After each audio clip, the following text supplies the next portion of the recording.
inside the 10 to the end zone. Touchdown, Detroit Lions. Hand off to Eckler. Eckler shoots. Hits the 5 into the end zone. Touchdown, Chargers.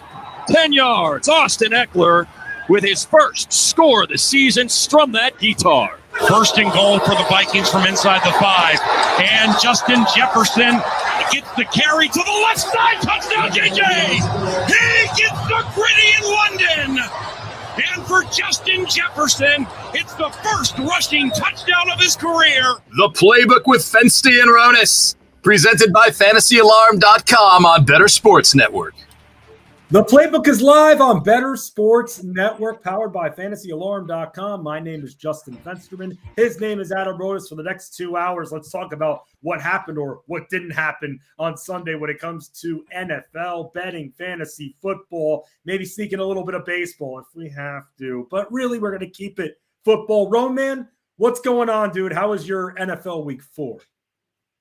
It wasn't great. I mean, my Cowboys got a W, so that was nice. But, man, I have some bad fantasy teams that I've just never been in this spot before. So, just not used to it. You know, when you play in a heavy volume like I do, you're going to have some good and some bad. But I have some bad teams right now. And, you know, like I've always preached here and over the years, you know, I'm never going to give up. And the one thing is, with so many injuries occurring, that, you know, your opponents are being taken out right now. So it can allow you to get back in it. But definitely a rough weekend for injuries. And, looking at some of my teams right now, I'm like, really? I mean, my home league, I had a high score this week, and I probably would have beaten most teams. But, of course, I go against, even in doubleheader, 2 of the highest scoring teams. So it looks like I'll be 1-7 after 4 weeks. I have never been that bad in the league. But what I have to do is, once the points are tabulated, see where I am, because that 6th spot comes down to points. So I might still be in the hunt for total points. If not, like I said, I'm going to have to make a drastic trade. And, my top 2 picks are doing well, Barkley and Diggs. I might take them and make some deals to splash things. But I got to see where I am in points. If the points are not that far, then I'll probably just stick with it and keep rolling with those guys since they're producing. But if not, I think you do sometimes have to make a big splash if things aren't going well and you're trailing and you're behind. I think sometimes you do have to make some drastic moves. Yeah, we want to hear from you in the comments section how your Week 4 went. Let's definitely talk about, where do we even begin? We can talk about Javonte Williams here with the torn ACL. That's not going anywhere right now, so we'll talk about that. We got to talk about something that we warned you about all week long. London. Sunday morning comes, half the country's asleep, Rodas. Alvin Kamara, if I had to guesstimate, about an hour before game time, gets ruled out, and it lights the world on fire once everybody wakes up that had Alvin Kamara still in their lineups. You've got West Coasters, including hosts on Bettor Sports Network, trying to get a redo or trying to get a sub in because it's unfair that they have to wake up so early to get him out of the lineup and make sure that everyone who's active and in the lineup should be. But isn't that fantasy football, man? Didn't we warn everyone about this? Yeah, we had this exact conversation last week, which is why it was so funny when I saw all these people on Twitter complaining and asking for a retroactive move, because this same situation happened the last time I think Saints were in London, and I went over the story. It involved Alvin Kamara. Same thing. My opponent had Kamara in the lineup, and in the halfway through the game, he asked the commissioner, "Hey, I woke up late. I don't even know where maybe he was California, somewhere on the West Coast. Oh, I woke up late. I didn't know he's out. Can I replace him?" And the commissioner comes to me and says, "Hey, your opponent wants to replace Kamara. I'm cool with it if you are." I said, "No, I'm not cool with it, man. The game already started, And again, if he had woke up, right, and seen that Kamara was hurt or something in the game, would he ask to put him back in? No. So I'm sorry. This is just like anything in life. It's your responsibility. You knew that there are going to be games at 9:30 a.m. Eastern this year, okay? You knew this before the year. I hate waking up early, man, especially now. I did the morning show for 6 years and I hated it, but I loved what I was doing. I hate waking up early. I hated waking up this early on Sunday, but I knew there was a game and I knew I had a responsibility to my teams to Fantasy Alarm subscribers update rankings and all that. And I know people, well, you had to wake up because of your job. I would have woke up if I didn't have to do rankings. I would have done it because I have a bunch of lineups. I have Kamara in one league. I woke up, took him out. I know it's earlier on the West Coast, but you guys knew this going in. And I know now they're going to say, well, Kamara was supposed to play. Guys, did you see Saturday? They activated Latavius Murray from the practice squad. Kamara's been dealing with a rib injury. He already sat out week 2, played through it in week 3, was limited in practice. And I know the indication was he probably would play because we didn't get that overnight tweet from Schefter saying, oh, Kamara is going to be out. We knew Thomas and Winston were going to be out. But you had to have an idea that it's possible, however unlikely it was. And you just have to wake up early and do it. Like, I see some people like, well, this is supposed to be for fun. Yeah, it's supposed to be for fun, but there's also people playing high dollars, man. Like I said last week, do you think you can go to the high stakes leagues, NFFC, FFWC, FFPC, and RT Sports and go, yeah, I kind of woke up late. Kamara's in my lineup. I didn't know he's not. Can we replace him? How's that going to go over? That's not going to happen. Sometimes there has to be rules that are in place. No exceptions, okay? And I had a brief back and forth with Christopher Carroll on Twitter. He's a big high-stakes player, and he was like, I can't believe all this stuff on my timeline. I go, same thing with me. I'm a fair commissioner. You play in the leagues. I will listen, and I will do things. We had COVID contingencies. We even did it in our fantasy basketball league. I said, hey, if the league gets cut off at this point, this is how we're going to reward the prizes. Did the same thing with COVID. I said, hey, games pushed to Tuesday. If this guy is not in, just put it on the message board. If Juju's out, if Juju's in, I'm playing him. If he's out, then I want this guy. Put it on the message board beforehand, and I'll change it. That's just adopting to the times. This is not. There's no, like, you can't. What are you going to do this every time now? So someone else in 2 weeks says, hey, man, I woke up really late. I didn't know that this guy was out. Can I make the change? That's what you open the door for. So you either wake up and do it, or that's it. I know people are going to be like, well, you're not on the West Coast. Okay, but if I was on the West Coast, you know me, I'm going to wake up and make the change. If I have to set my alarm at 6:15 a.m., wake up, oh, wow, Kamara's out, make the change, and maybe go back to sleep, that's what I'll do. But we all knew that this game was at 9:30 a.m. Eastern, 6:30 a.m. Pacific. We have another one coming this week, which will remind people all week. I just don't. And I was surprised at the numbers of how many lineups Kamara was in. Again, it could be a lot of dead lineups, too, when you're talking Yahoo, ESPN. But, I didn't see any of my opponents start Kamara. I didn't really look. I have him in one league, Series 6 and Host League. I took him out, actually picked up Ingram, who was available, and put him in. Wasn't great. He got banged up a little bit. But, like, this is part of life, man. Like, we can't keep, oh, yeah, okay, I'll change it. It just makes no sense. I'm sorry. I'm strong stance on this, and there's nothing that's going to make me change my mind. You have responsibilities in life. I know fantasy is supposed to be a fun game, but what are we going to do? Open the door for every little thing now? So to me, it's simple. You didn't wake up. It's on you. Right. London games suck. We all know they suck. If you don't agree, I don't care. I think they suck. And trust me, it's frustrating. But at the same time, you know what you're getting into. You know exactly what you're getting into. And like you said, Ron, this weekend, Giants-Packers across the pond. What are you going to do?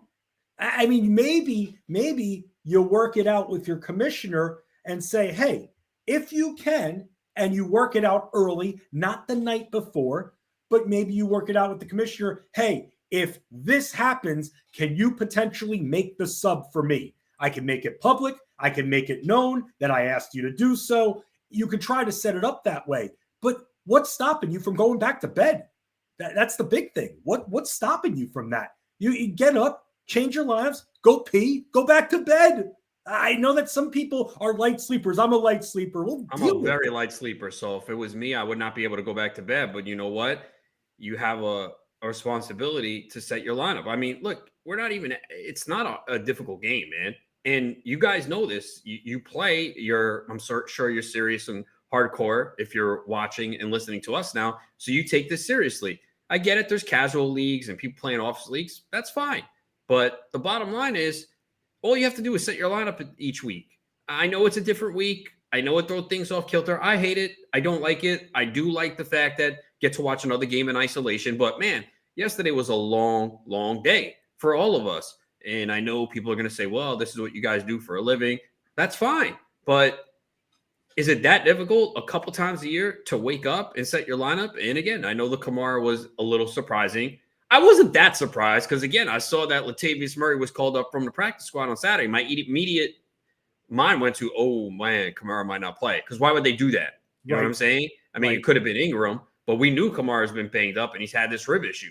And it sucks because this would have been a huge Kamara game, and you could see it early on with Dalton check it down a little bit. Kamara would have had a huge game here, but it was unfortunate. He didn't play. Again, I know he made the trip to London, so that would indicate, okay, he played, but Winston was there too with a worse injury and flew on a plane. So you have to be prepared for anything last minute, and COVID-19 should have taught you that the last few years. I know it's complete opposite, but it goes to show you just never know what can happen. And I just think people were responsible, and sometimes you just have to be stern. And I'm like that as a commissioner. I'm fair, but rules are rules, man.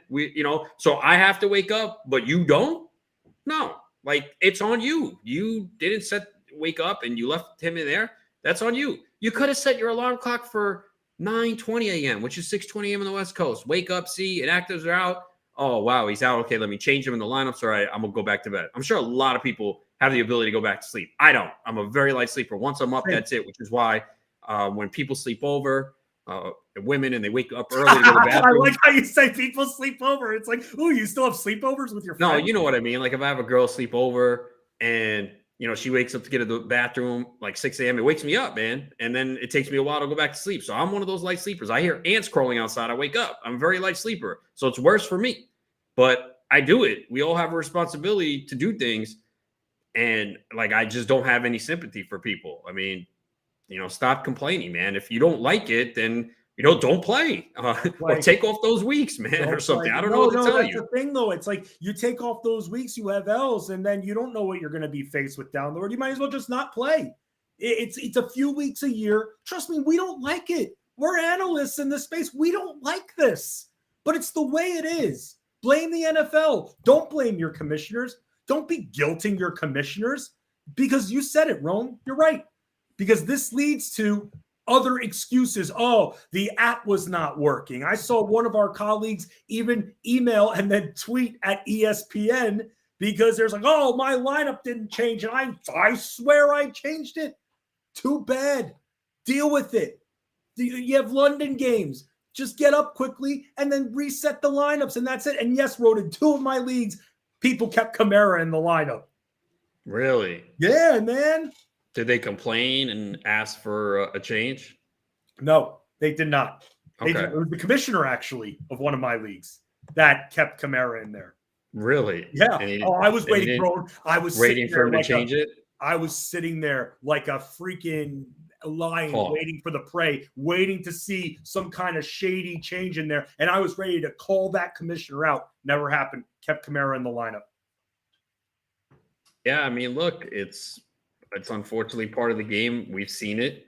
I know it's a unique situation, but everyone knew what time this game starts, or they should have. Yeah, okay, Jalen, I know that I always say Jalen. I'm so stupid. Jay All In. I'm just gonna say that. Who frequent fan of the show. It's great to see you in the comments section. I saw your comments above. One of the things you just said, though, if people don't want to wake up, set it prior to 9:30 a.m. game. Yes, that's true. The problem with this situation, though, is that Kamara was ruled out at around 8:30 a.m. So for those, even though we're saying and telling you all week long, set your lineup, set an alarm, Saturday afternoon, go party your face off Saturday night, set your lineup Saturday afternoon. Wouldn't have mattered anyway. But still, it's one of those things that from now on, when you have anyone involved in London games that are the least bit questionable, including injuries that you see late in the week, let's say this happens, all of a sudden, minor tweak for someone. Like, I don't want to say Gabe Davis because it's kind of an aggravation, but, you see someone have a minor ankle tweak. You're still waking up that morning. You're still waking up to make sure that player is playing. It's part of the job. It's a few weeks a year. And Ron, we're lucky that the NFL doesn't go completely worldwide and we have games in different countries every single week with the time zone craziness. Yeah, there is a game. What is it? 3 in London, 1 in Germany. So I don't know what the time difference is in Germany. I've never been there. Neither have I. Let me see what the time now is in Germany. Google. It is now. It's 11:14. So they are 6 hours ahead of us. Wow. Okay, but I don't know. I don't know what time the Germany game is and what week that is, but be aware of that. So, but yeah, I mean, again, you should have been prepared for this and wake up. I get it. It sucks. Trust me. I am not a morning person at all. I hate waking up early. If I'm up early, you know something's wrong. That's happened, Justin. Like one time, I think I called you like 7, 8 a.m. You're like, dude, what's going on? And there was a problem that day.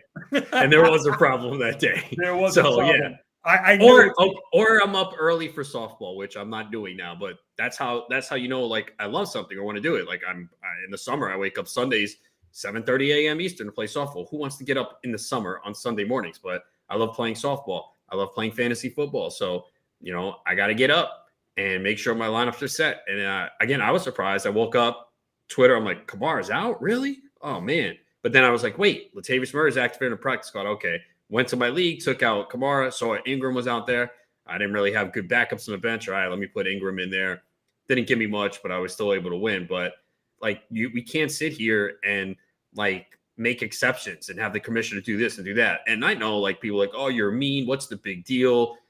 Kamara was going to he would have been replaced if the guy was up. Okay. But again, you can't open it where then you're going to have all these situations. Oh, well, I was at a funeral and I didn't know. And then you're going to seem, well, you're so insensitive. The guy had a funeral, it was an emergency. Okay, but I can't make these exceptions. I made the change on the app on my phone. That's the thing too. That's the thing too, is now it's so easy. All you have to do is go on your phone. You don't even have to roll out of bed and turn on a laptop. Just in bed, open your phone. Oh, go to Twitter. I mean, it's all over the place. You would have seen Kamara out, get him out. Oh, wow, Kamara's out. Okay, whatever app you're on, website, open it, take Kamara out. Okay, cool, back to bed. Who else is inactive? Okay, Michael Thomas, I already knew he was out. Winston, okay, no one else? All right, cool. Make the change. I'm going to go back to bed for a couple hours. I mean, really, again, and I know on the West Coast, 6:30 a.m. or 6 a.m., very early, that's part of it. You guys always brag, oh, I get to watch football at 10 a.m. and then I have my night because football's over at 8 p.m. Eastern. Okay, good for you. Well, us on the East Coast have to stay up late till 11:30 p.m., which for me is no big deal, but for some people it is. I got to get up for work the next day. So it's tough for them. It's part of it, man. We all have to deal with something. It's never going to be ideal, but we can't just keep, opening the door. Now, if you have a commissioner who wants to do it, let him. I mean, I'm not going to do it as a commissioner, and I'm very fair. Very fair. I mean, Justin, you've been in my basketball league 2 years now. Do you feel unfair? Yeah. Honestly. We had to deal. No, I do. But remember, when I first joined, we had to deal with the pandemic, and we had to take pandemic precautions it was with the NBA. That was when everyone started getting it. And I put rules in place saying, even for football, I'm like, if the season doesn't go this long, you'll get your money back. If it goes this long, this is how the prizes will be distributed. I mean, you had to be, pretty forward thinking as the commissioner. Right. If there's a commissioner out there that goes, hey, I'll, change it for you. Good for you. But I'm not getting paid as a commissioner. I'm doing this because I want these leagues to run and operate well, but I don't get paid. I mean, in all the years I've done this, I might have gotten a tip twice. Someone was like, hey, take this amount of money out. And it's not required. I appreciate it because they know the hard work I put in, especially for some leagues, especially a draft in person, but I'm not getting paid for this, but I want it to run smooth and be fun for everyone. But once you start making, okay, well, yeah, for the London game, if you don't want a lineup change, let me know and I'll change it if you didn't get up. Then there'll be another situation that arises. Okay, well, you did this for the London game. Can you do this for me? And that's what you can't have. Right. It's consistency and it's on you guys. It's not that big of a responsibility. Right. And the commissioner, by the way, with what I mentioned before, the commissioner doesn't have to say yes. Now, if they were in a complete DB, they would say yes. If you came, hey, you got something going on at home, you've been working really hard, you haven't slept, you can use all the sleep that you can get. It's your significant other's turn to watch the kids, so you get to sleep. Prearrange it with the commissioner. Prearrange it. Make it public. Have the commissioner say, hey, put out on the message board. That way you have a paper trail. You have an online paper trail right there for it, and your commissioner can help bail you out. That's what you do. And most commissioners will say yes to being able to help you out. They have control over lineups and everything like that, and they can help you. If it's not pre-planned, then that's on you. especially after getting burnt this week. We got, like we've been saying, we got another game in London this weekend. Then in week 8, we've got another London game between the Broncos and the Jaguars. Then JLN is saying we also have this Germany game as well. That's a couple of weeks after that. This isn't going away, guys. It's not. And it's too damn bad. I wish it could go away. It's not going away. And if it's not going away, we just have to deal with it.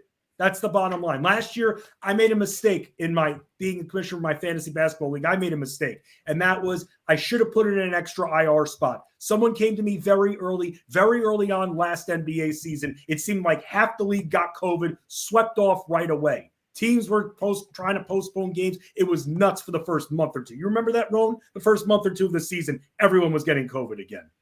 Yeah.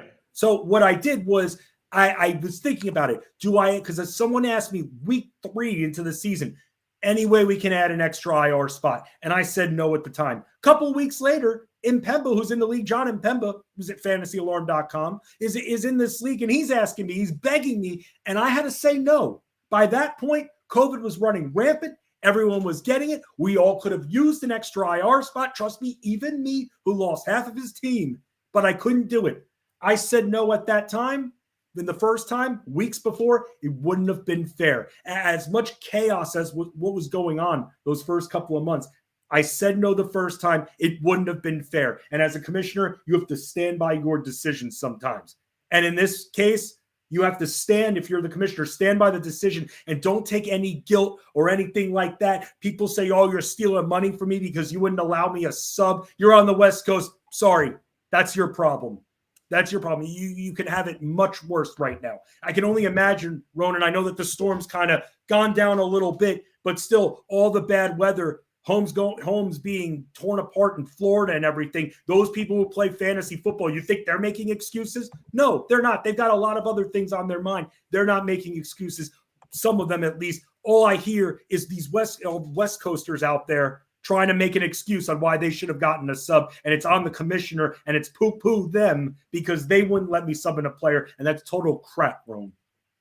Yeah, it's definitely not on the commissioner. It happens throughout the NFL season. There's always a surprise inactive every couple weeks. This happened to just be on a day where the game was earlier, and you just have the responsibility to do it yourself. I'm a commissioner of, I guess, technically 3 football leagues. I didn't have one person message me and say, hey, I had Kamara in. Could you take him out?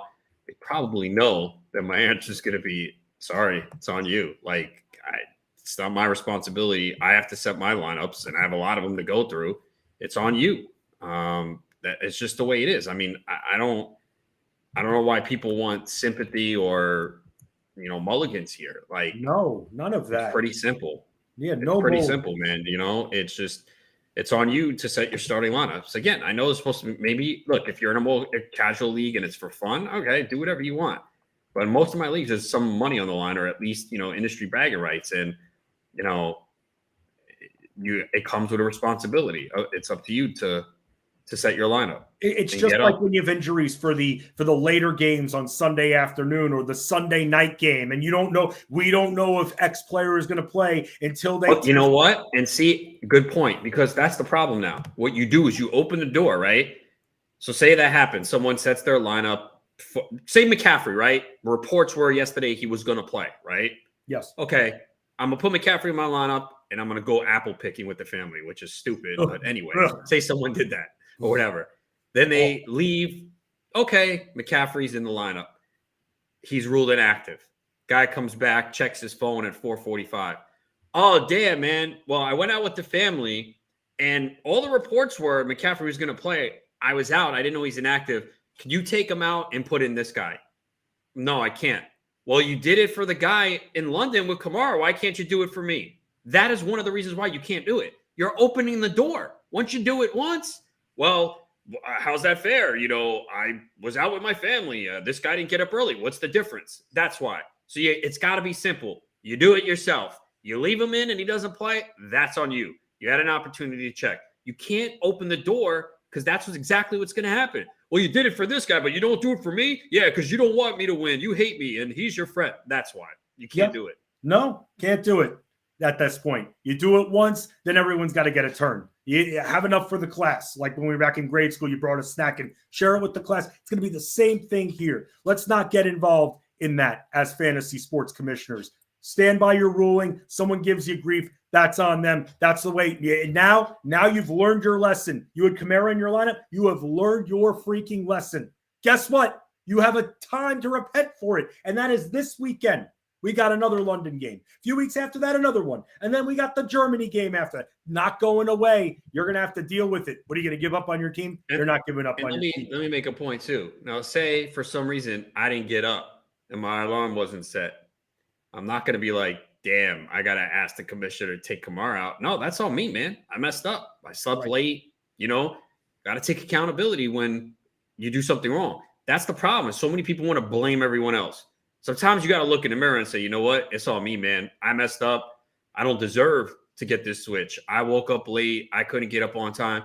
It's your responsibility. Yeah. And you got to take accountability for it. But a lot of people never want to do that. It's never their fault.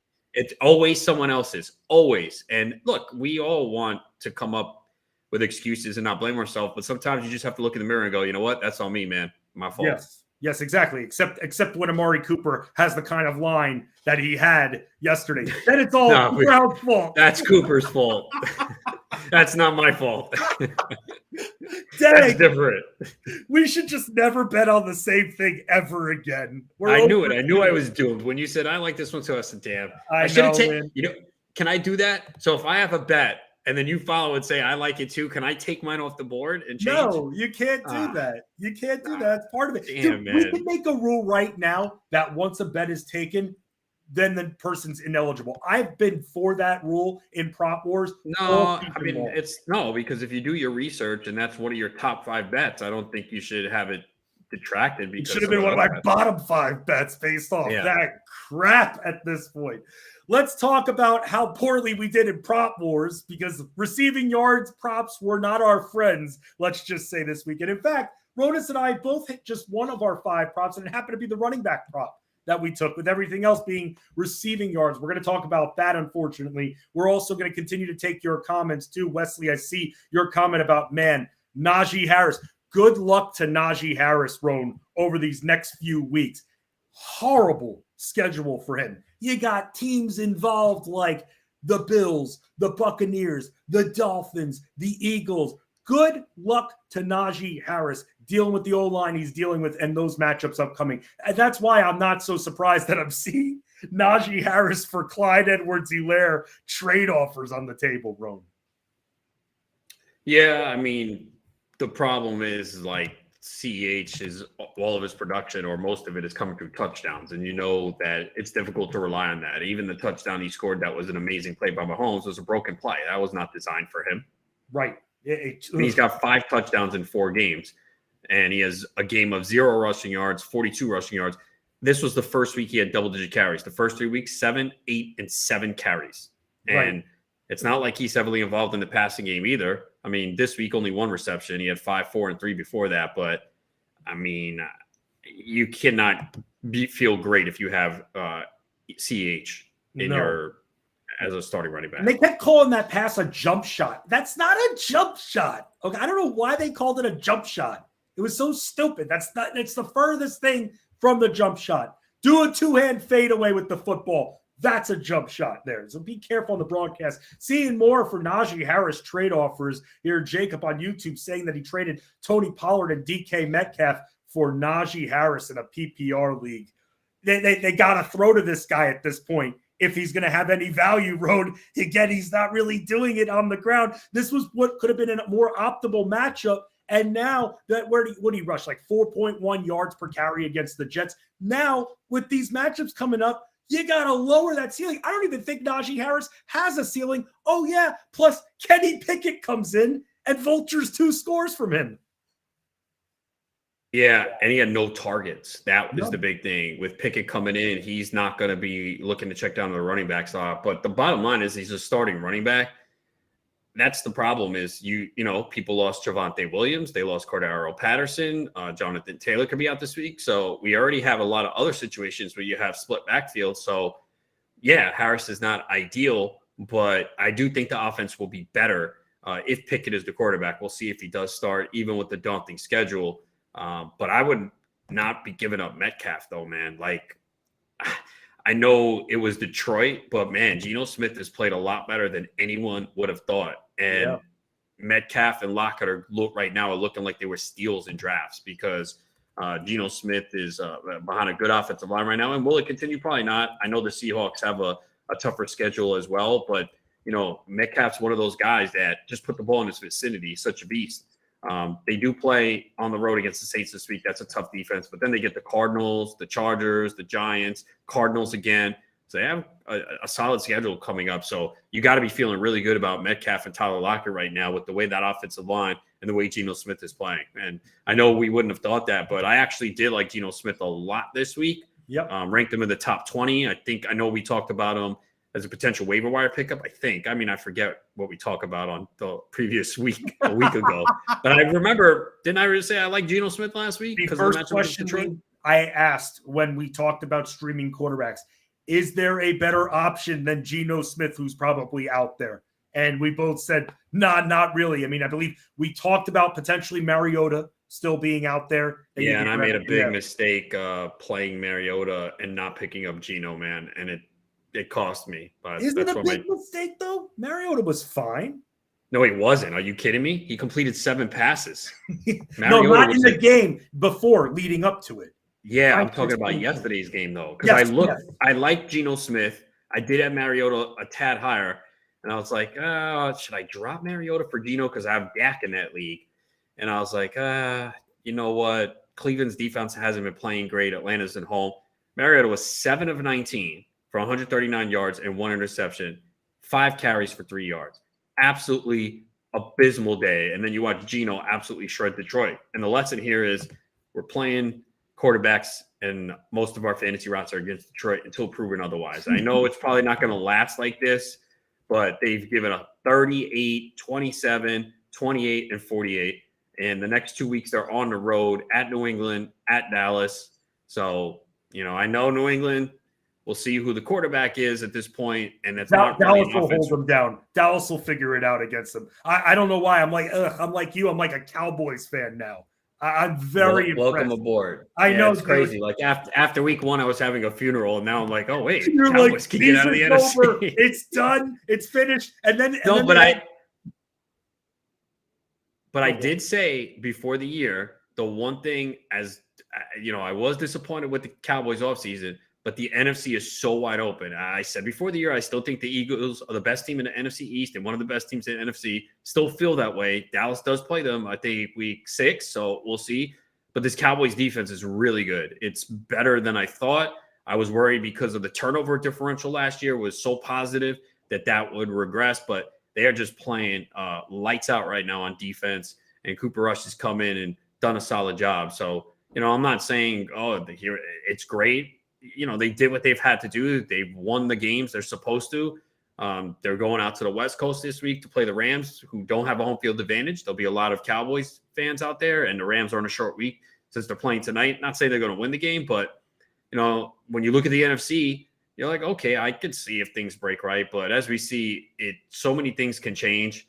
There's teams like last week, this team's good. And I'm like, But it's insane how much parity there is in the NFL right now. Yeah, I was listening to some New York media earlier. People think the Giants are going to win out the rest of the Giants are a fraud. I'm telling you right now, they are an absolute fraud. No, I know people are like, you're a Cowboys fan, you hate them.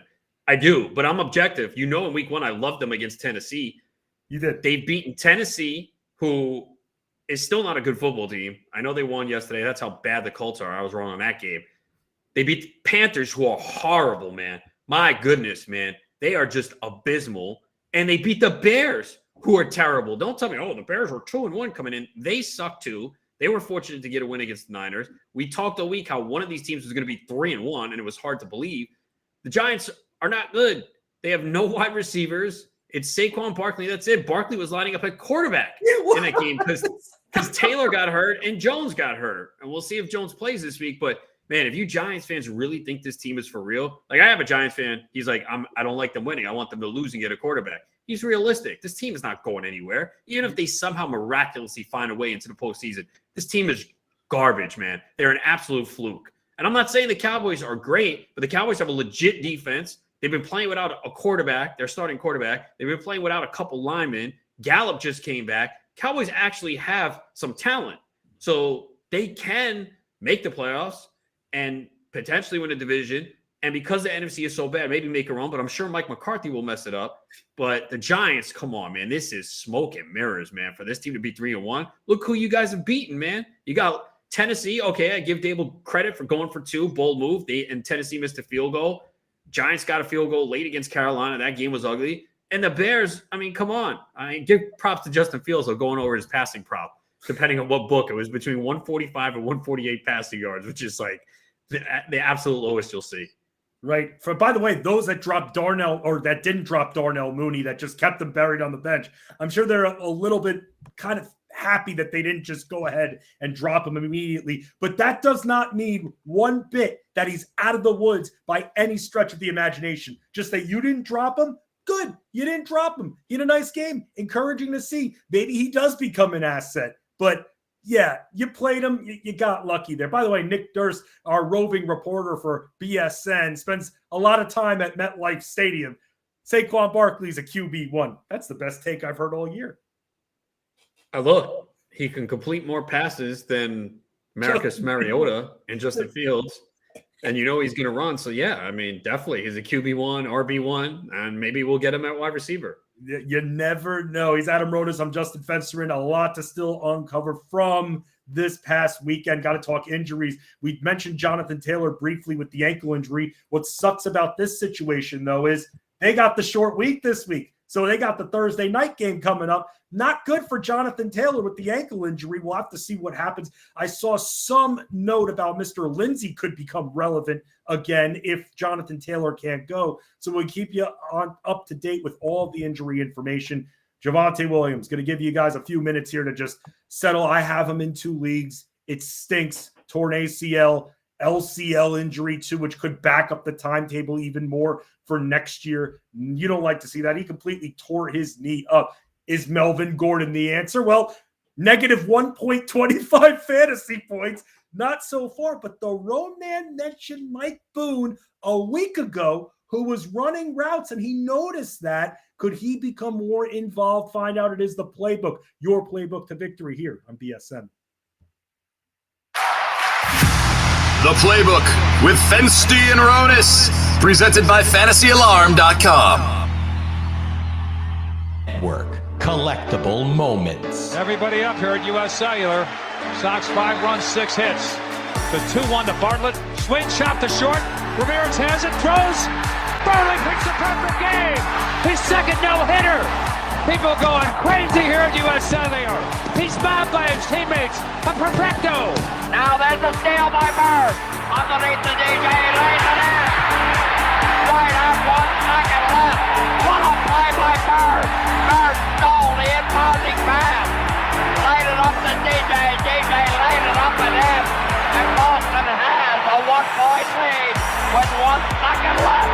Out of the I formation on first down. Peterson the carry, looking for running room on the right side, has it to the 25, across the 30, across the 35, and out of bounds at the 40-yard line. Adrian Peterson has just gone over 2,000 yards for the season, the 7th man in NFL history to cross the 2,000-yard mark. Well, a thundering ovation for number 66, Mario Lemieux. Just the emotion I'm sure Mario is feeling in this place. You don't appreciate something until it's gone, and it's so great to have Mario back. Yager turns around. Over to Lemieux. Mario Lemieux, his first goal in his comeback here tonight at the Mellon Arena. And the Penguins lead 3-0, and he is smiling like a butcher's dog. Mario Lemieux. Oh, the band is out on the field. He's going to go into the end zone. The Bears have scored, but the Bands are out on the field. Pearson moves in front of the STP dive. Petty comes back to the inside. They almost touch as they move down low in the banking. They're going to be side by side as they exit the bank and head for the finish line. Richard Petty goes back in front. They both spin. They're in the wall. Petty is sliding, slamming into the wall. He's coming down toward the finish line. Will he make it? Pearson is still running. The winner is car number 21. An amazing finish. Richard Petty's car demolished in the front end, as well as car number 21. An unbelievable finish, a terrible crash. David Pearson has won the Daytona 500. Leitner catches, comes down, dribbles, shoots, scores! Christian Leitner has hit the bucket at the buzzer! Pitched by Downey, swinging, there's the drive into left center field. That ball is going to be out of here. It's gone. It's 7-15. There's a new home run champion of all time, and it's Henry Aaron. The most valuable player is Magic Johnson. 42 points, 15 rebounds, and 7 assists. He starts at center, plays forward and guard, and leads the Los Angeles Lakers to a world championship 123-107 over Philadelphia. Whether you collect sports memorabilia, fantasy championships, or winning bet slips, talk about it on Bettor Sports Network.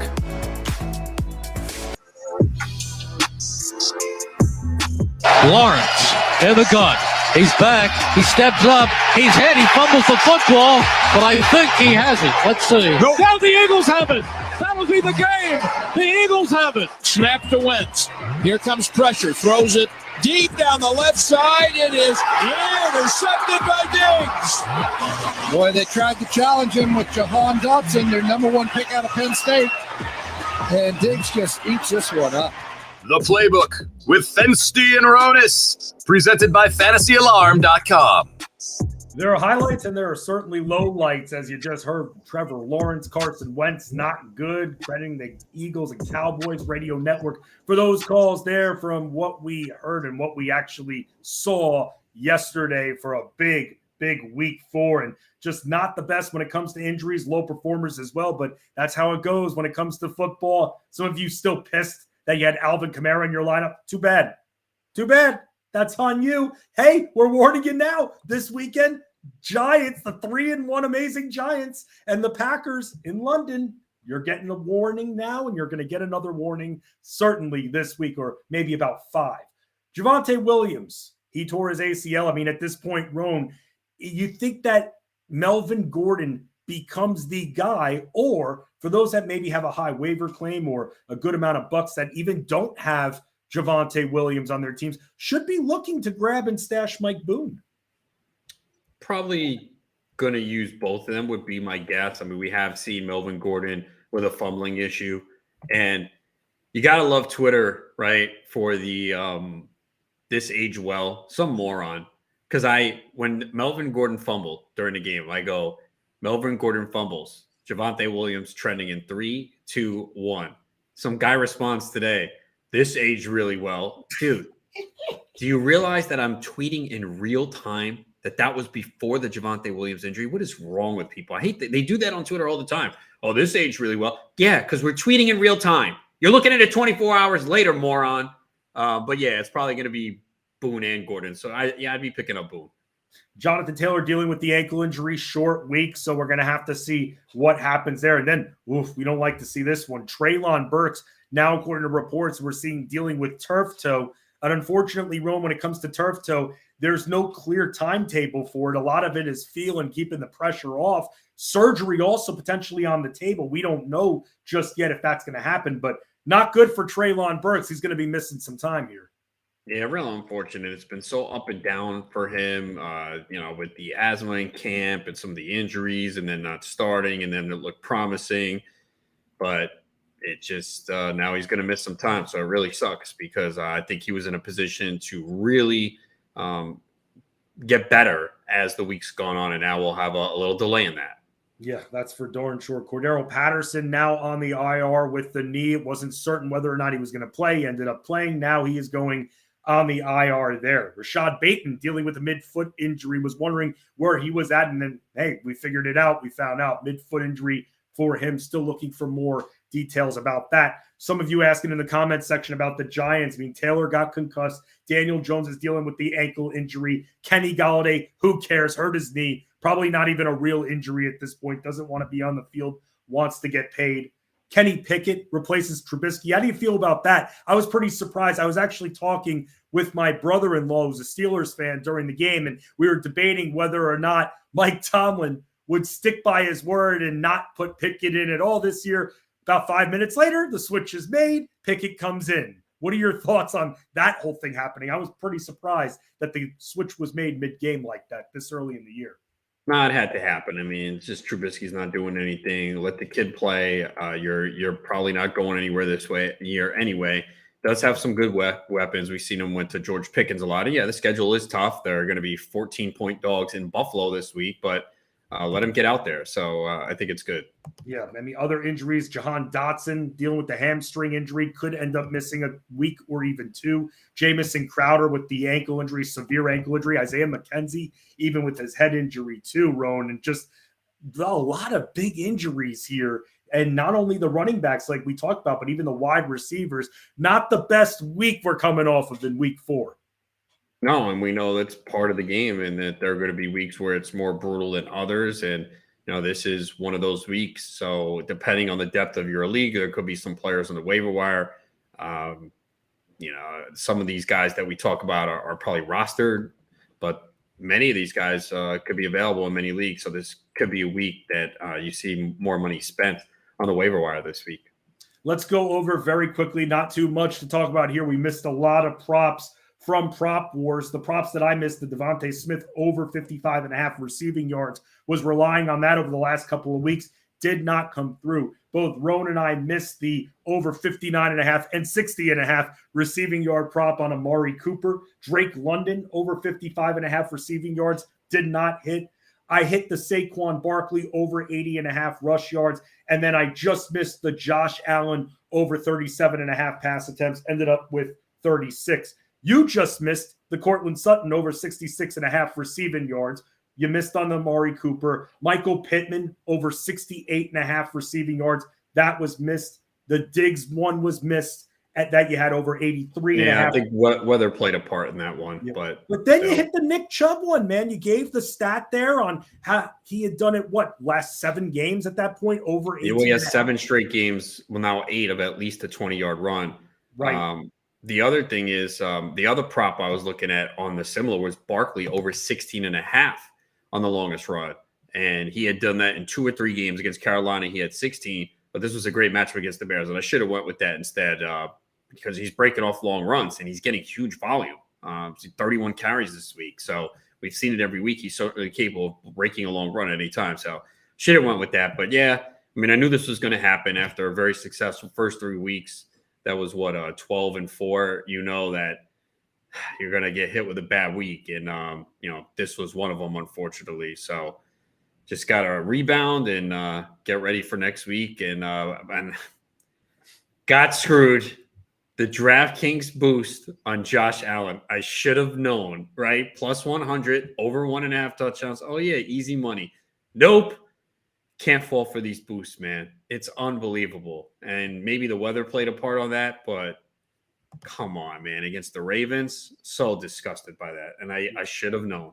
And I max bet it.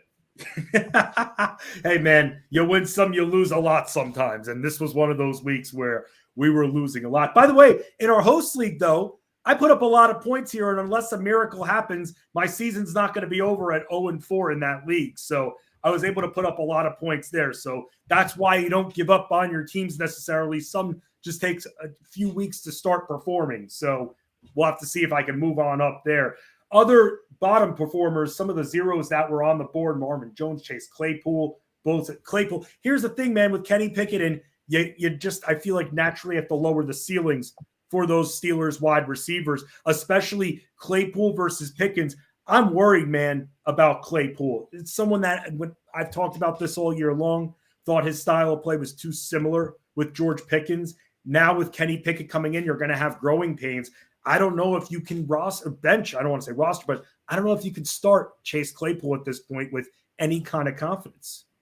Yeah, I mean, I never have him high in the rankings. He's usually in the 50s anyway. So like I've said, you just can't expect all these guys on the Steelers to produce every single week. It's impossible. They have 3 really good receivers, a tight end, and a running back. How are all 5 going to be successful every single week behind a shaky offensive line and a rookie quarterback? It's just not going to happen. Even with Trubisky in there, and I didn't get it. I'm like, where do people think this Steelers offense is getting all this production from? It's impossible for all those guys to produce. We see similar situations in better offenses where it doesn't happen. I mean, look at Philly, right?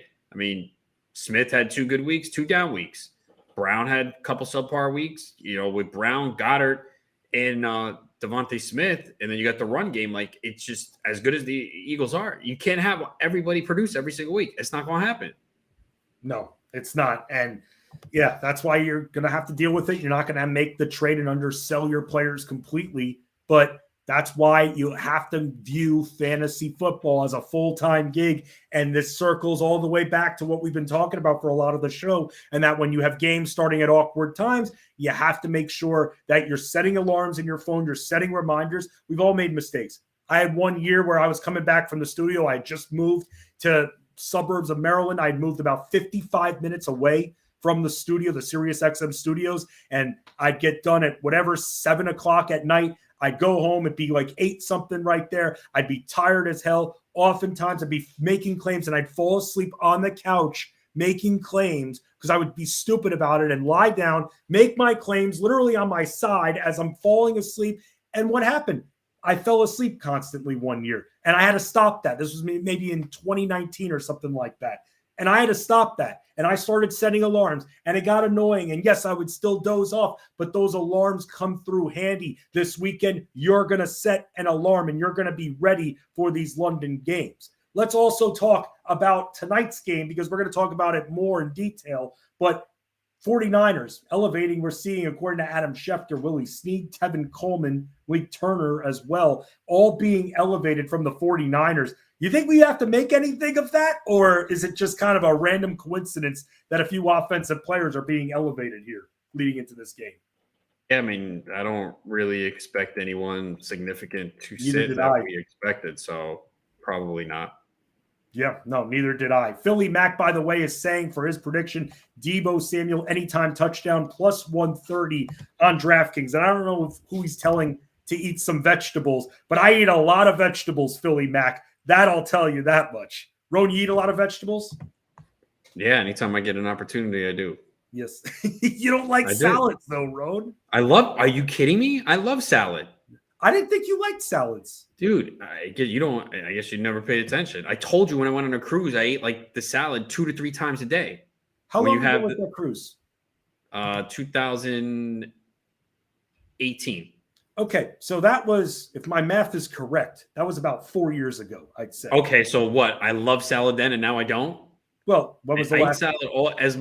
I love salad, man. I do. I eat it as much as possible.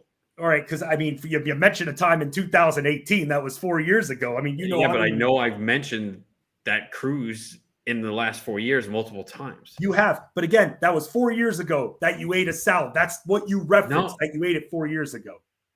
Forget it. The point was I had mentioned on that cruise that I ate salad a lot. Okay. So doesn't that mean I like something? You don't hear me talk about drinking soda like you. No, you don't. You don't, unless it's the Fit soda. That's the one that you said. I never had that yet either. I want to try that, though. Lisa adds root beer float Fit soda right there. That actually sounded really good. If it tastes like soda but doesn't have all the garbage in it, I'm totally fine with that, man. As a big soda guy, for sure. Let's continue talking about what went wrong when it came to this week, because, again, we had a few zeros in there. I mean, Dalton Schultz 0, Albert O 0 for the tight end spot. Albert O, how about this? Albert O played 1 snap. 1. That's it. That's Unbelievable. This position, man. This tight end spot. How exactly do we decipher it? And I know everyone's going to be all loving on TJ Hawkinson. Let's see it put a few more of those games together now. I mean, how many players have to be out for this guy to fully come through? TJ Hawkinson had himself a big game. I thought that there would be scoring in that Lions-Seahawks game, but 93 points combined? I didn't think it'd be that many. Well, yeah, especially with the Lions missing weapons, but there's 2 pretty bad defenses, and Josh Reynolds was someone I did start in multiple leagues. I think I ranked him 30th at wide receiver, so he was a guy that you could have potentially put in your lineup this week, and he came through. A lot's going to depend on the status of Amon-Ra St. Brown and DJ Chark as to whether he'll continue to do that, but you just hold him until you see the status of those 2 players. Yeah, I mean, other players that didn't come through received a lot of questions about Gabe Davis. Terry McLaurin didn't come through. Josh Palmer, who was someone else I thought maybe a little bit of a ceiling there with no Keenan Allen again, didn't really come through. We talked about Drake London. those Steelers receivers that didn't come through. Garrett Wilson, a lot of Garrett Wilson questions. And when you've got a quarterback coming back like Zach Wilson was, I don't view the offense, or at least going into that game, I didn't view the offense as the same. It was kind of frozen in my mind, the differences between how Flacco was going to utilize his weapons versus Zach Wilson. And that's where that's not necessarily someone who is getting targeted a lot in an offense with one quarterback is going to happen again like that. And that's why whenever these Jets players were brought up, even Elijah Moore, I couldn't tell them one way or another until we actually saw how Zach Wilson is utilizing his weapons. And now it's just one game still. Well, I mean, they have really good weapons, but I think we knew going in, and I know I mentioned it, that the Jets were not going to be as pass heavy. I mean, Flacco dropped back to pass a ton, and they tried to be more balanced this week and run the football a little bit more. They didn't put the ball in Wilson's hands as much, but I think you got to stay patient with Wilson. He's a real talented receiver, still ran a lot of routes. I think what you need Corey Davis to go in the background a little bit. He had the bigger game this week. And I'm sure a lot of people don't have him on the roster. They're looking at Garrett Wilson. They're looking at Elijah Moore. Mentioned be careful with Conklin, that he might not get as many targets in this one. And, he still had a decent day, but, you really can't count on him going forward. He had 3 for 52 on 5 targets. So they kind of spread it around. But they only had 19 completions, or 18 for Zach Wilson, 1 for Berrios, who threw a touchdown to Zach Wilson, and they ran the ball a lot more. So 37 pass attempts, 29 rushing attempts. So that's not really what we've seen from them. Part of it was they were up at the half 10-6. It was a more competitive game, whereas some of the other games they were kind of playing from behind. Even that Cleveland game where they came back and won, they were down most of the way. 2 scores in the final 2 minutes to come back and win that one. By the way, the Jets have the Dolphins here coming up, and there will be no Tua Tagovailoa starting for Miami in that one from the concussion. I don't know when we're going to see Tua again at this point, but it won't be in this matchup against the Jets. And by the way, for those that are even considering starting Michael Carter moving forward at this point, you're crazy. You're crazy. We're starting to see the differences between him and Breece Hall is the bigger back. He outsnapped him yesterday. He's going to keep getting more carries. He's going to get more work in the passing attack too. You've seen Carter's targets go down a bit. Hall's going to be featured here. Carter at this point, just a bench stash in case Hall gets hurt. That's how you have to view it. They're not going to be used. This isn't going to be a situation like we hope for the Packers even, that these both are going to be utilized heavily anymore, Roan. I'm feeling like Carter at this point, we're starting to see the numbers and the usage trend down just a little bit. Hasn't gotten more than 11 carries in a game. And I don't think moving forward, this is someone that you can trust to start until Hall gets hurt. Yeah, and we knew going into the year this was how it's going to be, although there started to be a little talk of, Carter is going to be the main back, and it allowed Hall to drop in some drafts. If you're able to get him cheaper, good for you. Because by the end of draft season. Yeah, you don't draft a running back that early and not plan to use him. So I was able to get Hall in an early draft, a June draft for the FSGA in a 14-team league, but that's about it, nowhere else.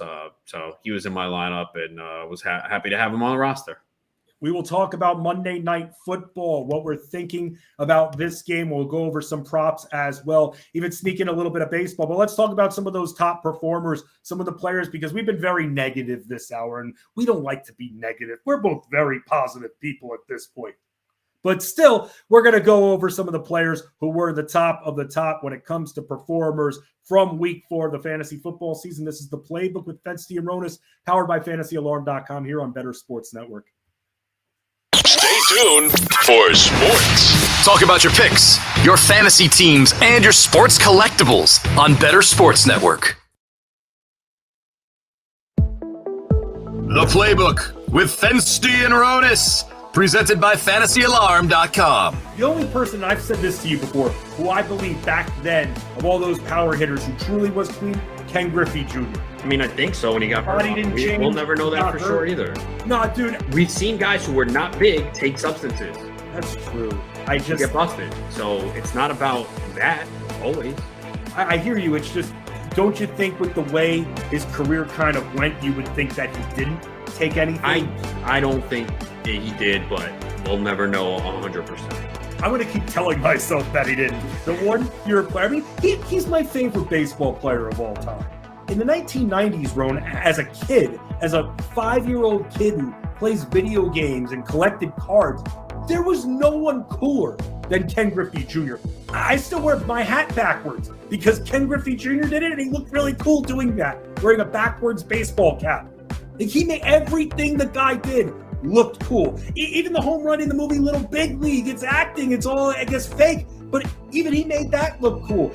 I mean, Ken Griffey Jr., you're a little bit older than me, but in the 90s, was there besides Michael Jordan, was there a more loved athlete than Ken Griffey Jr.? Yeah, no, I love Griffey. He's one of my favorite players ever, from defensively to hitting his swing. And yeah, I would have loved to see what he could have done if he had stayed healthy, the final numbers he'd finished with. So, no, I was a huge fan of Ken Griffey, and it's a shame, though, that all those injuries towards the end of his career just really limited the production he could put up, but he still put up elite numbers. He was so fun to watch. So I'm a huge Ken Griffey guy. And here's the other thing, too. So 1994, the season got shortened because of the strike. And he finished with 40 homers in 111 games that year, man. And then he had 56 2 years in a row, 97 and 98, and then 48. He had a stretch 4 years in a row, 49, 56, 56, 48, 40. I mean, unbelievable. And then, yeah, once he hit like 31, he started to miss games, 111, 70, 53, 83. So think about that, all those years that he lost, and he still hit 630 home runs, man. Yeah. So if he was clean, he would have been the all-time home run champion. Again, we're all guessing here, but you would think, all right, well, once he got into age 31, 32, that's when the body started breaking out, which is typical, right, for someone who's not using anything, whereas we saw Barry Bonds just get better with age, and we did not see that with Griffey. So look at 2001, where he's 31, he played on, look at the home runs decline, 8, 13, 20, 35, 27, 30, 18, 15 to his age 38 season. Even age 39 in 170 games, he had 19 home runs. So he probably would have definitely been the all-time home run leader had he been able to stay healthy. Better Sports Network. It's sports talk done better. The Playbook with Fensty and Ronis, presented by FantasyAlarm.com. Gino's going to run a quarterback draw, and he's going to walk in. Touchdown, Seahawks! That's Jamal Williams. There he goes, right sideline, 30, 20, foot race, 10, 5, end zone. Touchdown, Detroit Lions. Jamal Williams to the house. The handoff is to Jacobs. First through the 10, cuts upfield 5, drives forward. He's in. Touchdown, Josh Jacobs. The Playbook with Fensty and Ronis, presented by FantasyAlarm.com on Better Sports Network.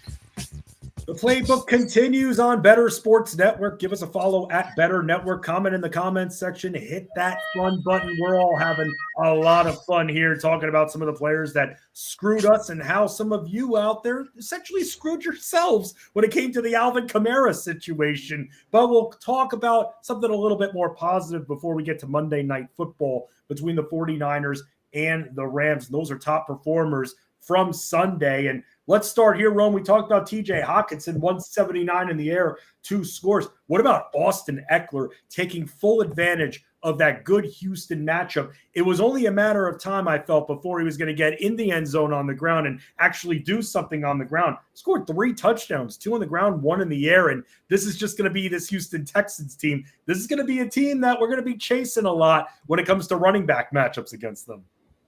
Not surprised by this. I mean, it was the matchup, so you knew that he was bound to get going and wasn't going to be as dominant last year with the touchdowns, but this was certainly a matchup that he can exploit and that the Chargers could as well. Definitely was a little concerned because of all the injuries they had, but Texans just not a good football team, so I figured this was a day where they'd be able to take advantage. And Eckler, only 13 carries, but had the 16 yards and the 2 rushing touchdowns, with 6 catches for 49 yards and a receiving touchdown. So 3 total touchdowns. And after not scoring in the first 3 weeks of the season, he finds the end zone. But the one thing where he's kept you afloat is, especially in PPR, or even half-point PPR, is production in the passing game. His first 4 games, 4 catches, 36 yards, 9 receptions, 55 yards, 8 catches, 48 yards, and then this week, 6 for 49. So the lowest amount of receptions, 4 in any given week, and he's had at least 36 receiving yards in 4 straight weeks. So already up to 27 receptions in 4 games. And that's what you like about Eckler. It doesn't matter if he doesn't get 20 carries on the ground. You don't want that. He even mentioned that he didn't want that huge workload. If you're going to have Eckler touch the football, you want it to become in the passing game so he doesn't get hit as much and run between those big tackles and potentially suffer an injury. A couple of other running backs that just had monster days. Josh Jacobs, 144 on the ground, a couple of scores. There are also 5 receptions as well. Then you had Miles Sanders, 134 on the ground, a couple of scores for him and a few receptions. Rashad Penny, you're right, man. Detroit, attack him any way that you can. Rashad Penny, 151 rushing yards and 2 touchdowns. This Detroit team, man, it's going to be a race to 40, it seems like, every week with this squad. Yeah, I mean, I don't think it'll continue like that. I mean, everyone's going to say that now, and there'll be a week where it just doesn't happen. So just be careful with that. But yeah, this is not a good defensive team, and they are a good offensive team. Even with the lack of players out due to injury, they still were able to move the football. I mean, it's why I like Goff in super flex leagues, or as getting him as my quarterback, sometimes 3 in best ball. So this is why. I mean, he's got one of the better offensive lines in football, and he has weapons. And yes, Goff, you don't really want him to lead your team from an NFL perspective to a championship, but he can produce numbers, especially at home. I never thought that there would be a week where your top 2 fantasy quarterbacks for the week are Jared Goff and Geno Smith. I never thought that the world would come to this. Yeah, it's why the NFL is crazy each week, and we didn't really get a big game for Lamar Jackson this week either. It would have been a lock to play him, but yeah, it just didn't happen. And there were some really, really bad quarterback performances, but if you somehow had Geno Smith or Goff, it was a really nice week for you. Yeah, also for those that hung in there with Russell Wilson too, good week for him. Russell Wilson investors needed that week from Russell Wilson. Yeah, I mean, it was okay. It still wasn't great. I mean, he did have 3 total touchdowns, 2 passing, 1 rushing, and he did rush for 29 yards, so that was good. Only 237 passing yards. He is dealing with a little bit of an injury, but they said he will play on Thursday. Let's talk about some of the other top performers here. Damien Pierce, $131 on the ground there. So it's good to see that for those that remain patient after week 1. It was week 2, but then starting to get his groove a little bit. So good there. Christian McCaffrey, man, this was a tough one because Schefter came out with the report at one point in the morning that said, well, just something to note here that he's not just a normal questionable. He needs to get out there and see how he's feeling. And for those, because, being there and seeing all the questions on Twitter about Christian McCaffrey, I can only imagine how much you got. But again, not as much on the ground, only the 27 yards, but 9 for 81 in the air in the score, saving this guy, pulling an Austin Eckler-like performance again. Yeah, I mean, you'd rather see this anyway. I mean, that's the one thing over the years when McCaffrey has been healthy is he just puts up monster numbers in the passing game. I mean, we just weren't seeing it the first 2 weeks. I mean, 5 and 4 targets, 4 and 2 receptions. That's not why you drafted McCaffrey early for those that were optimistic and were dealing with a little bit of the injury pessimism. But you're going to take 9 for 81 and a receiving touchdown. This offense, though, is so bad right now. Baker Mayfield had like 40 passes batted down on the line. DJ Moore, I mean, I feel so bad for this guy. There was a pass thrown behind him. He tried to reach for it with his hand and went off his hand into the air, intercepted by Arizona. I mean, Baker Mayfield is just atrocious right now. I mean, it's so bad. They're like, okay, when is Sam Darnold ready? And he is not ready right now. But, man, it's just atrocious. And really feel bad for DJ Moore because he's one of the more talented receivers in the NFL. And it's just, I mean, his best game this year was 6 for 50 yesterday. That's not what we were looking for. And he was open quite a bit, and Baker Mayfield could not get him the football with accurate passes. No, he could not. He's just so bad at this point. Derrick Henry catching a few more passes. Another 3 receptions. Yeah, and the 114 on the ground in the score. But the 3 receptions, man, the 30 reception season is still alive for this guy. Yeah, I don't know where it's coming from and why it took so long. We talked about his receiving prop on Friday being 10.5 yards, and I was like, I don't know. Was week 3 an aberration? Well, I'm interested to see what it's going to be next week because now it's after getting 1 target in week 1 and no receptions. Week 2, no targets, no receptions, and that was a game they were losing throughout with Buffalo. Then against Vegas, and we know they're bad defensively, 6 targets, 558. And the Colts, who have actually been really good against the run, that's why this was surprising. I had mentioned Derrick Henry's rushing prop, how it went down all week. It opened like 77 and went down to 70.5. So if you took the over, that was a big victory. He averaged 5.2 yards per carry, which was the best he's done this year. The Colts came in, I think, allowing 2.8 yards per carry. I know Shaquille Leonard went down with a concussion, but they were getting those numbers without him on the field. So this was just an embarrassing performance by the Colts. The best Henry has looked this year. He's scored a touchdown now in 3 straight games. And, man, if he is going to get 4 to 5 targets a game, I mean, it really boosts his value. And, again, I don't know why they have not been doing this.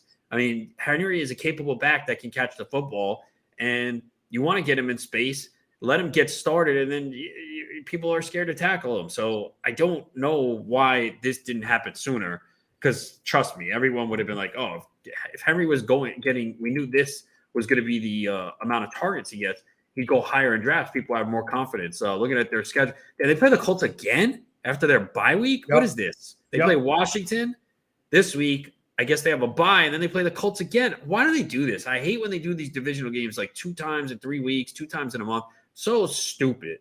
Yeah, I mean, I'm really intrigued to see if this continues with Derrick Henry.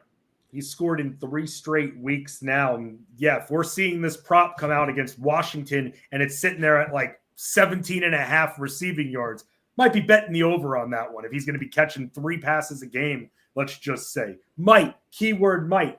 Just like I was thinking about betting the over 2.5 receptions for Jamal Williams, and I'm glad I didn't do that. However, on my list for prop wars was also his rushing yards prop, which I believe was either at 62.5 or 68.5. Who cares? He rushed for over 100 yards as expected. He was already, and this is why, it's not only about DeAndre Swift. Jamal Williams was already involved. He was getting double-digit carries every week. Swift gets hurt, it naturally boosts him up. That's why I was stressing that sometimes for those that are playing in leagues with waiver claims, if you have the number 1 claim, it might not be the worst idea to utilize it on someone like a Jamal Williams. There are not going to be many like him out there.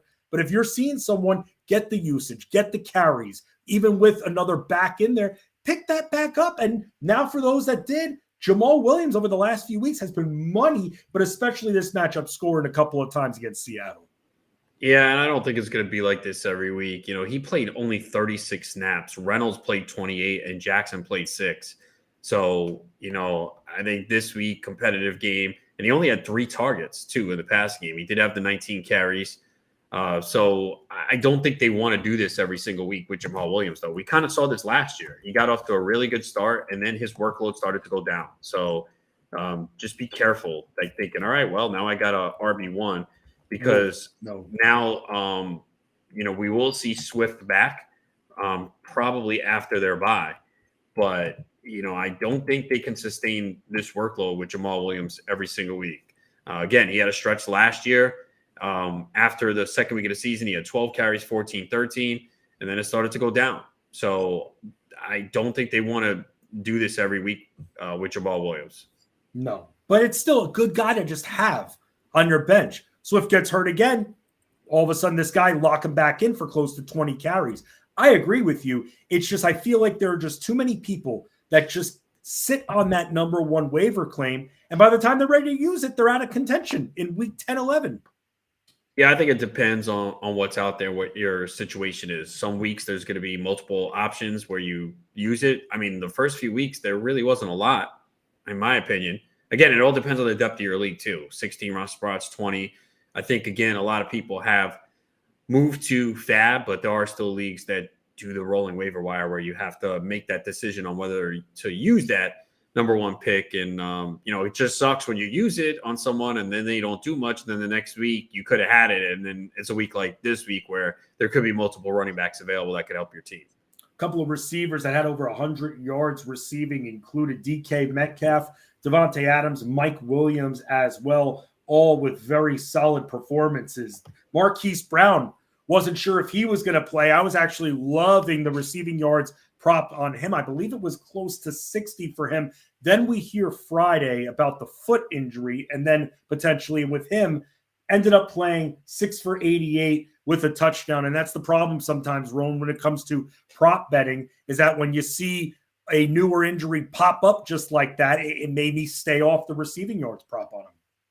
Yeah, Brown has been consistent. Now we'll see what happens when Hopkins comes back. I still think he's going to play a pretty big role. They traded a pick for him. And yeah, he's not going to get the volume. He had 10 targets here to lead them. Zach Ertz with 6. We did see the debut of Rondale Moore. He actually played 65 snaps, ran 33 routes, had 5 targets and a carry. But I still think Hollywood Brown's going to be good. Some people might tell you, oh, no, Hopkins will be back and that's it. But I still am a little skeptical on Hopkins. He's getting older. We saw him decline a little bit last year. Yes, he should be the guy that gets most of the targets, but still think there's room for Hollywood Brown. He's a playmaker. He can get open down the field. What about Zach Ertz, though, when Hopkins comes back, thinking about it long term? Do you think it cuts you got to continue to play the guy. I mean, the tight end position is so bad. I mean, I think this week, I got to start ranking guys like Ertz ahead of Kyle Pitts. I mean, wow. What do you mean, wow? Well, no, how is that wow? Just thinking about it is wow. How's it wow? Because what has Kyle Pitts done to continue to rank him in the top 5? No, you're right. It's interesting, man, that he just has not come through. And I'm wondering, I mean, he had the 1 week he did, but I'm wondering if they're going to get right at all. And I'm not saying you're wrong by any stretch. He hasn't been good or anything like that. Parker Heath, the tight end for Atlanta, played more snaps than him. Yeah. Pitts ran 12 routes. Heath ran 6.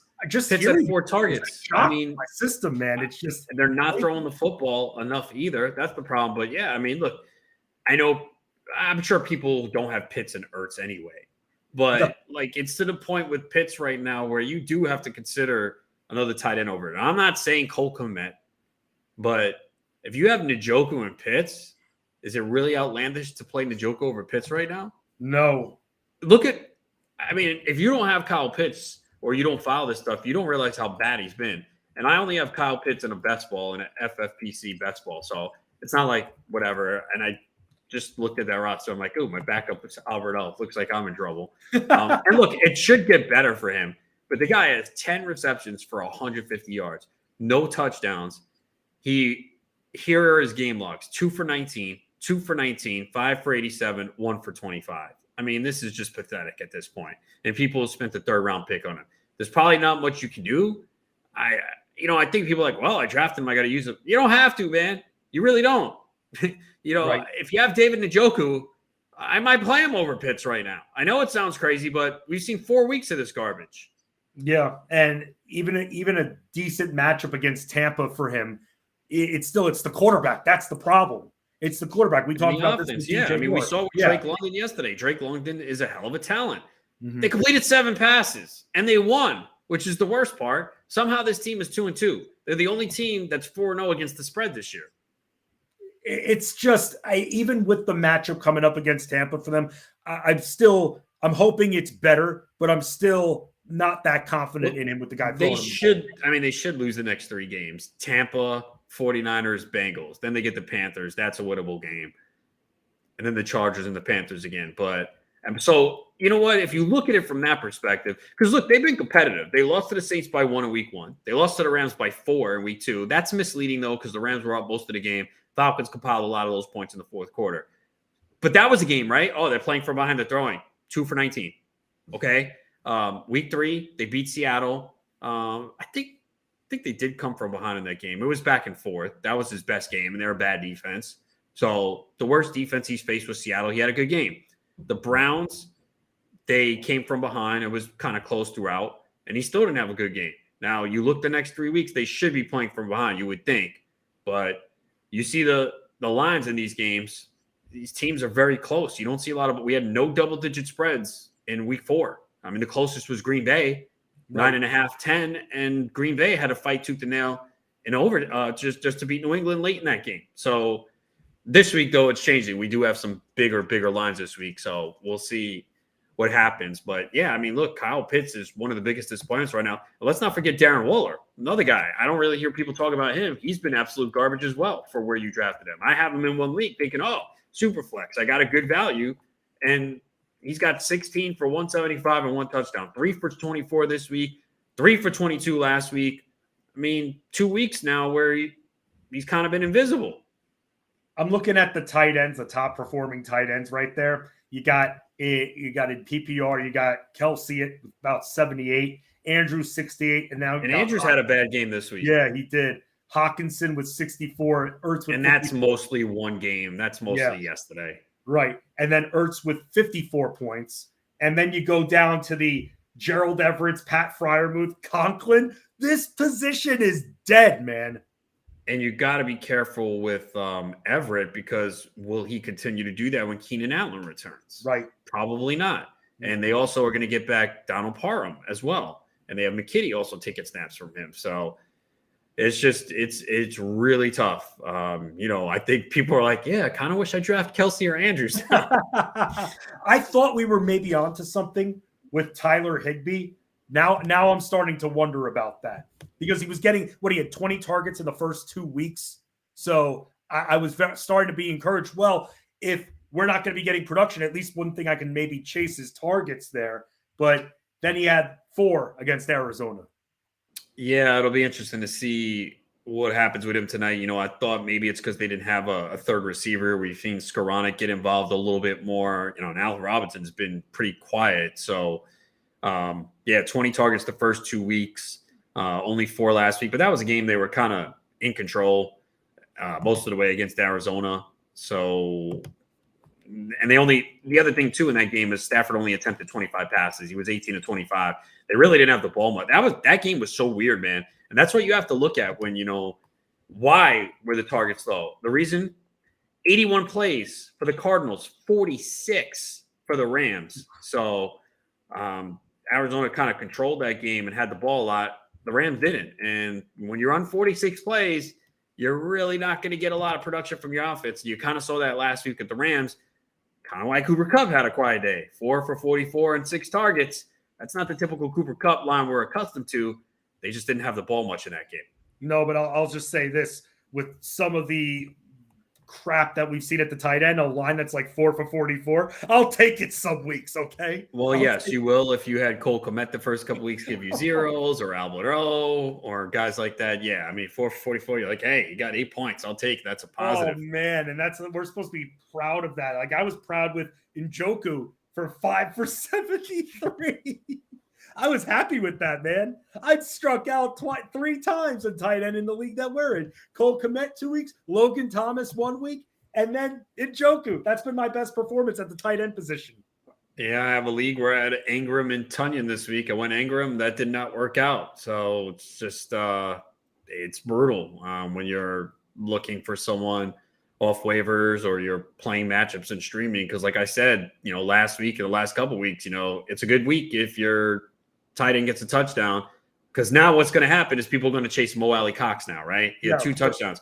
Do people forget that Jelani Woods the week before had 2 touchdowns the week before on the same team? So and Kyle Granson has had some good games. So you got to be careful with that. And even when you look at the snaps there, Cox played 45 snaps, Granson 49, Woods 15. So this was a Mo Alley Cox week. So maybe this week will be Kyle Granson getting 2 touchdowns on Thursday against Denver. So you got to be careful of chasing those touchdowns. I mean, they're using 3 players at the tight end position. Don't chase. Be careful with that. That's the time. Normally, by the time you're on them and you're chasing, it's already too late, and you're playing from last week into a new week, different matchups, different circumstances. We got one more matchup remaining in this amazing week 4 of the fantasy football and NFL season, and that is tonight's game between the 49ers and the Rams. Wanted to remind you, coming up right after the playbook is over, 7 p.m. Eastern, catch Bettor Sports Live with the good doctor, Dr. Roto, and Pilar Lastra. And then at 9 p.m. Eastern, Monday Night Rants with Edward Rouse. He's going to be on the call there. He's Adam Ronis. I'm Justin Fensterman. Let's talk Monday Night Football. Let's talk predictions. Let's talk props. And then maybe we'll even get into a little bit of baseball as well. But I'm afraid that if we do, the Roan Man might just leave the show. And we don't want that, do we? It's the playbook on Bettor Sports Network. Bettor Sports Network. It's sports talk done better.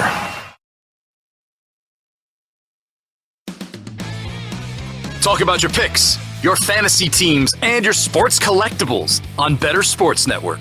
By the way, if you are a commissioner out there, if someone does not pay, that's on you at the end of the day. It sucks, That's why you have to get the money early, because if they don't pay, it's on you. You don't change the prize. A winner shouldn't be impacted because unfortunately you messed up as commissioner. And I've been caught with this before. I've made this mistake. It sucks, and I had to go out of pocket for it. You learn that maybe some of your friends should not be in that league. But Roan, we see it all the time with commissioner issues, and I can't stress it enough that when it comes down to league payment, it's on the commissioner if they don't have everybody's entry fee and someone decides to ghost them. Yeah, I had to collect 36 entry fees this year. All of them were collected except one. And it was one of my friends who said he was going to pay the second. I forgot to remind him. He might even be listening, but I know he's going to pay. If not, I know where he lives. But nah, he'll pay. But yeah, I mean, big brother Adam Rodas over here. And even the guy that I've talked about before that usually always pays me at the end, he actually paid on time this time. He usually is like, I'll pay you on Friday, and then it doesn't come, and then it's 4 months later. And he always winds up paying. That's why I don't really get upset. But you've seen my emails, man. I don't play around. Like, no. This is the date. This is the date. You get it in by then. And I always, too, I'm like, the draft order will be determined when everyone pays.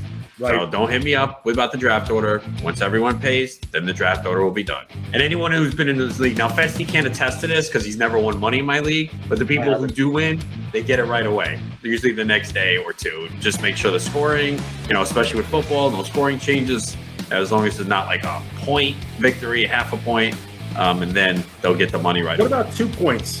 Yeah, wait it out just in case something crazy happens. I guess I don't wait till Thursday when the official scoring happens. Yeah, man. A championship that I was in years ago got reversed, and I ended up winning on a Thursday stat correction. Yeah, that kind of sucks. You hope it doesn't come down to that. If you're on the better end of that, it's great. But man, imagine thinking you won, you got the money, and then it changes. That's tough. Make bets and follow your fantasy team while you buy, sell, and trade collectibles in real time. Only on Bettor Sports Network.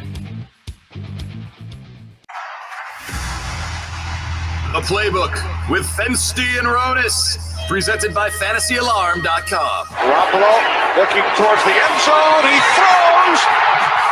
Touchdown. Typically get the ball out quick when he play against us, so not getting frustrated at times, trying to get our hands up and affect the play if he can. I know the guys on the back end going to do their job and trying to help us to make him have to hold it a little longer. And our job is just to find a way to get him down or affect him and trying to make him have a bad day. The Playbook with Fensty and Ronis, presented by FantasyAlarm.com on Bettor Sports Network.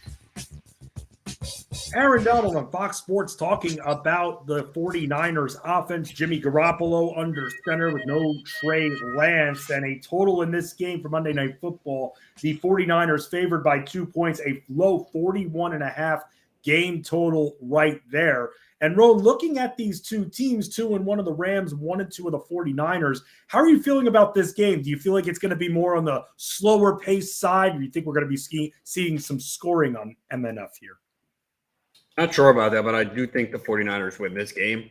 They've had success against the Rams, and, the Rams have kind of struggled a bit offensively. Cooper Kupp has had good games against the 49ers historically, but the 49ers so far have done a good job against wide receivers. I think the issue for the 49ers is, with Trent Williams being on the offensive line, how are they going to fare? But I think they can run the football. So I like the 49ers in this game, and I see a lot of the money is on the Rams, but the line hasn't really moved up. So I think the 49ers win this game. I know they're coming off a disappointing game last week in Denver, also a primetime game where they kind of had the lead late, and Jimmy G struggled late in that game with some turnovers. The Rams obviously had the game against the Bills where they got destroyed in week 1. And like I said, I didn't think they were that impressive against the Cardinals. They were able to get the win despite not having the ball most of the way. But I see the 49ers winning this game, getting to 2-2.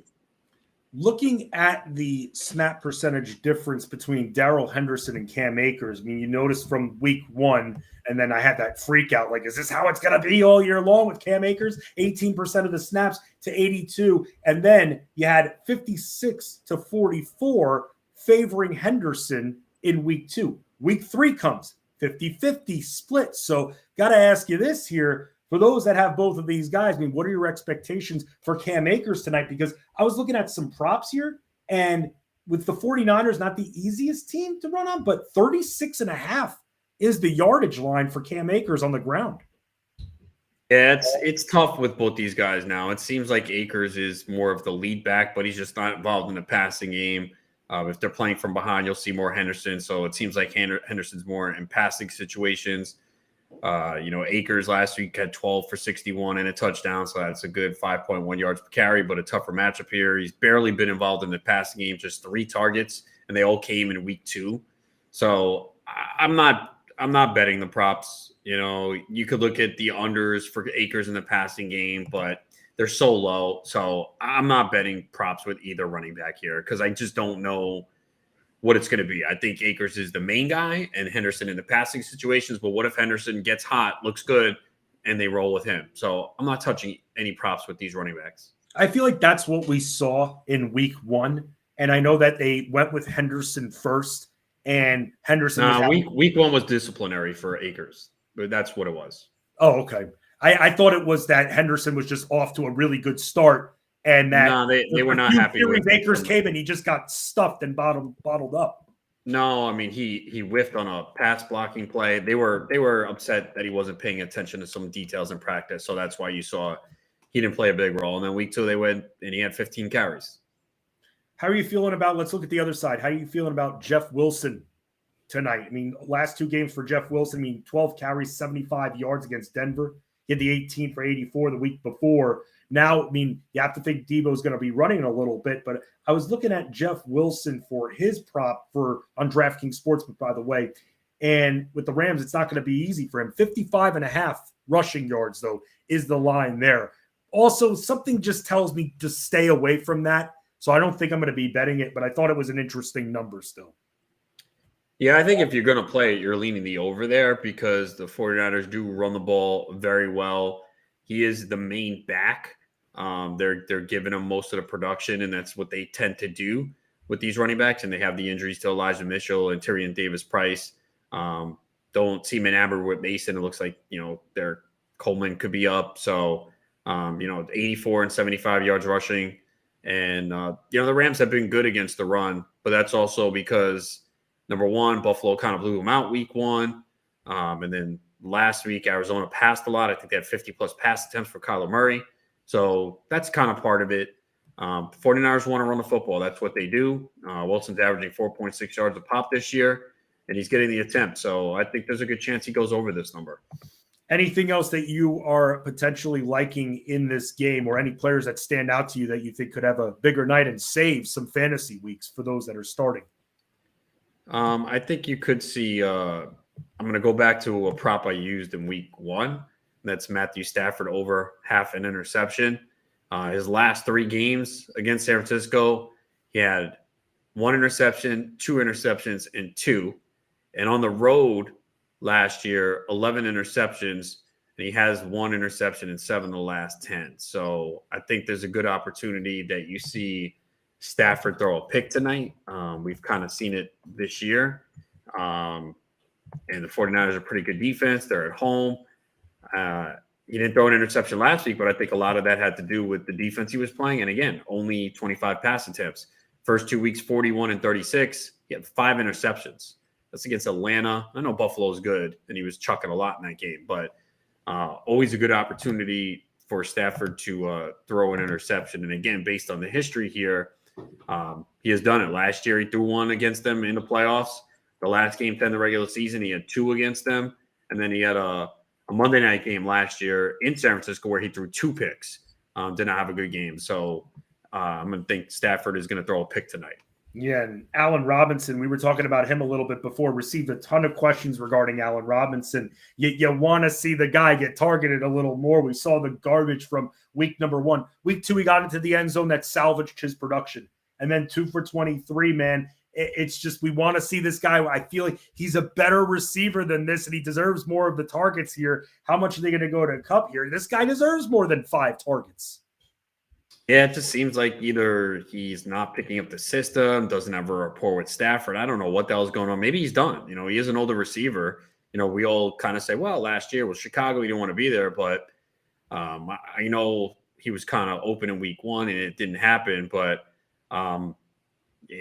there's an opportunity here for him because you figure they're going to have to pay extra attention to Kupp. And they've been pretty good against the tight end. So, I'm not playing his prop just because he could just do nothing. And I've been benching him in the leagues that I have him. He's got Dallas after this, too. He's got Dallas. So tonight he's got San Fran, Dallas after that. Then they got Carolina. Okay, then they're bye. And then here we go again. You with the schedule. They got San Francisco again coming off the bye 2 times in like 4 weeks here. Yeah, a lot can change in a few weeks, injuries and everything. But, it's hard to feel confident in Robinson right now based on what we've seen. Like you want to see. I know he had a touchdown call back, drop touchdown, so it could have been better, but the volume is just not there. That's the most disappointing part here is just, 2, 5, and 5 targets. What is that, man? Yeah, 12 targets in 3 games for a guy that you went out and signed this offseason. It just doesn't make sense. No, some of the receiving or receptions props that I'm seeing out there, Brandon Ayoka is at 4.5 plus 115 for the over there. A lot of the plus odds on the overs, Cam Akers at 1.5, but then you've got even George Kittle, 4.5 the over there, plus 115. Tyler Higbee, 4.5 the over there, plus 105. And then it seems like the only kind of props outside of Devo Samuel's over for 4.5 being at minus 160. There are a lot of plus odds for the overs on these receptions here. Yeah, which tells you they don't expect big numbers to be put up tonight. So, I think people are going to look at – I know DraftKings boosted Cooper Kupp anytime touchdown at plus 150, so I'm not playing it. Nope. That means he's not scoring tonight. No, if you don't play it, that means he's scoring 5 touchdowns tonight. Maybe, but I'm not playing it. You would think. Look, it makes sense for him to, right? I think he scored, is it 12 out of the last 13 games now, I believe? So mathematically it makes sense, and it's Cooper Kupp, and, he's pretty much automatic outside of what we saw last week. And, again, a lot of that was due to the lack of passing volume.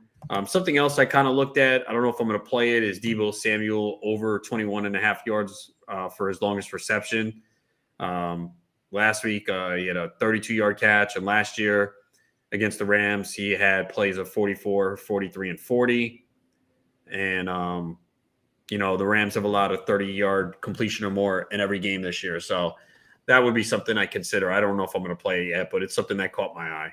What do you, if you're potentially on that, what do you think about Devo at 58.5 receiving yards on the over on that one?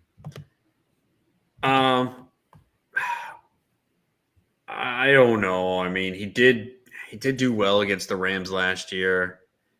The NFC Championship game, he had 72 receiving yards.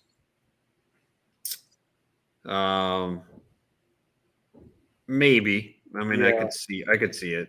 Yeah, I'm trying. See, this is the problem with this game and the low total. It's going to be very slow. So your guys got to be careful and manage your expectations here. Was even looking at someone like Brandon Ayoka, and it's great seeing him get targeted 8 times in back-to-back weeks now, and especially being that Jimmy G's there, still getting the 8 targets, got into the box, but the yardage just wasn't there. A couple of weeks ago, he had 63 in the air. Last week, he had 39 in the air. So, of course, the number right here is 54.5. And now because of that, I don't know if I can touch that still. I feel like this is going to be a game where, for the most part, I'm spectating. The only one that I can see potentially happening is the one you just brought up, which was your first prop registered in Prop Wars, and that was the Stafford on the over for the interceptions. Yeah, that's my favorite one right now. It's a game. I don't think it's going to be a bad game. I am interested to watch these two teams, the division rivals, and we have some fun players to watch with Cooper Kupp and Devo Samuel. So I know the total is low and it's a divisional game, but I think it's an intriguing game because it's an important game for the 49ers. They really can't lose this game, especially being in the division, and they're already 1-2.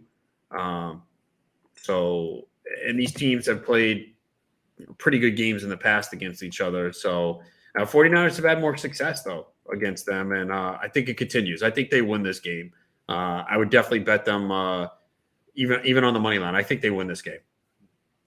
You bet the 49ers on the money line right there for it. George Kittle had 4 for 28 in his return last week.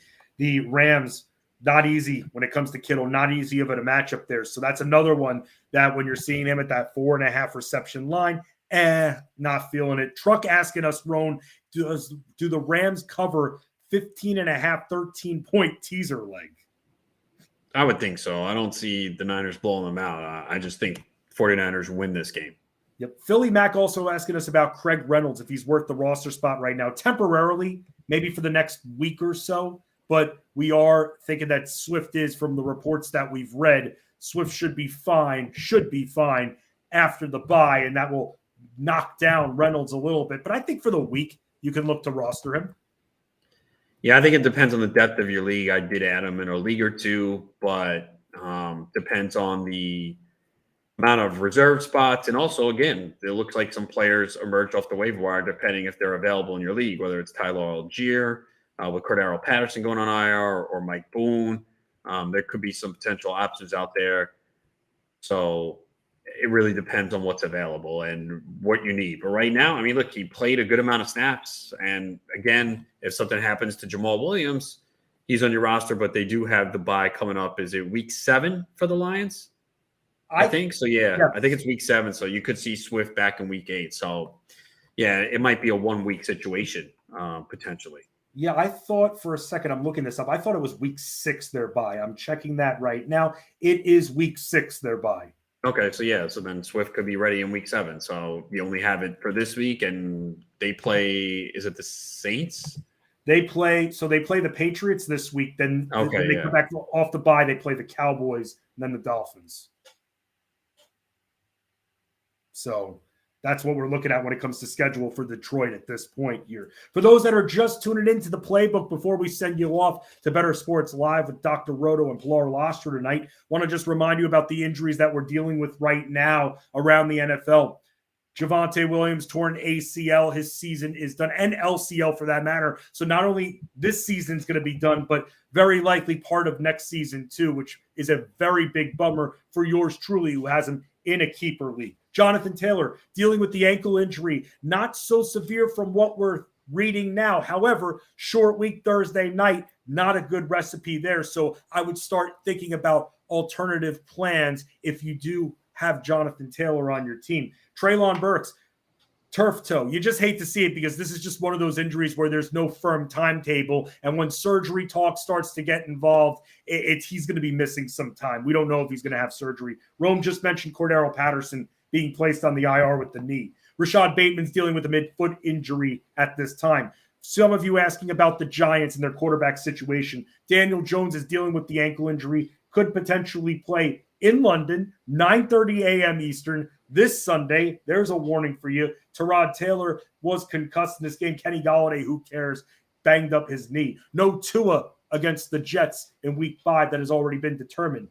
Jahan Dotson dealing with a hamstring injury. I know that he's been very good as a magnet for the end zone, but looking like from this hamstring injury, he could be missing a game or even 2. Jamison Crowder with that terrible ankle injury. Isaiah McKenzie with a head injury. So Buffalo down some pass catchers. Jonnu Smith with a leg injury. Cameron Brate with the concussion. And I know now that they were comparing Brate to how it was handled with Tua, but Brate with the symptoms and everything, they played it safe with him. He was concussed in the game last night.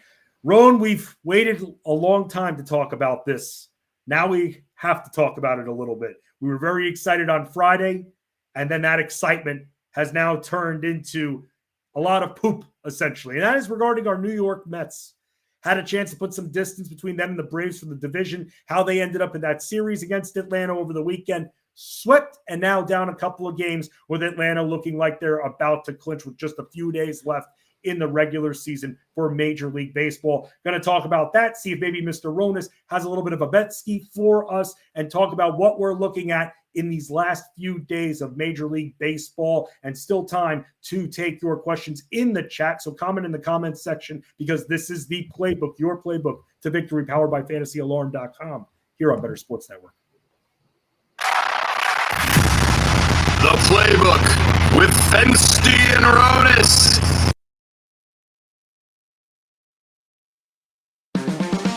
The Playbook with Fensty and Ronis.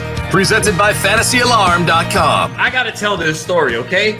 So we're out in Canton, Ohio, and we decide to go eat late at night, like after midnight. We decide to go to the Waffle House. Somehow, Fensty's never been there, even though he lives near it. I'm in New York, New Jersey. There's no Waffle House close by.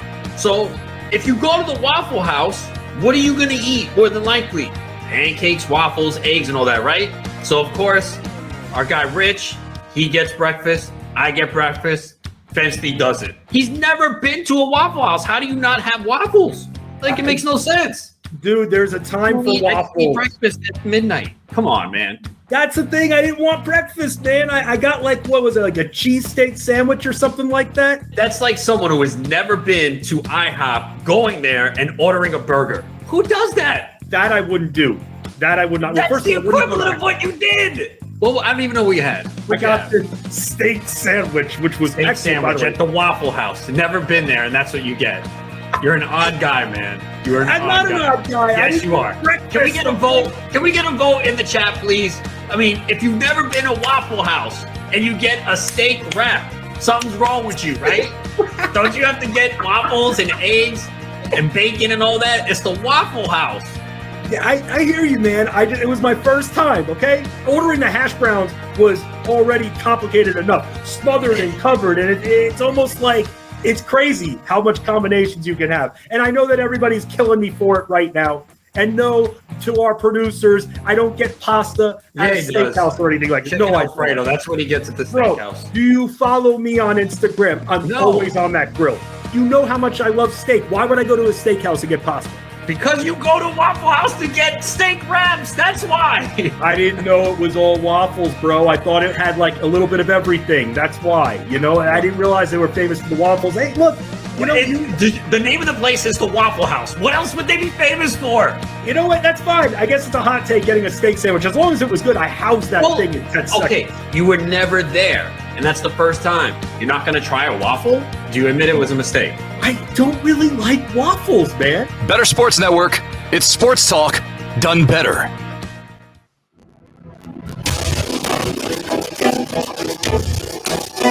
Atlanta now to the top of the National League East. Should be an outstanding game. Everything you could want comes down to this tonight. There's a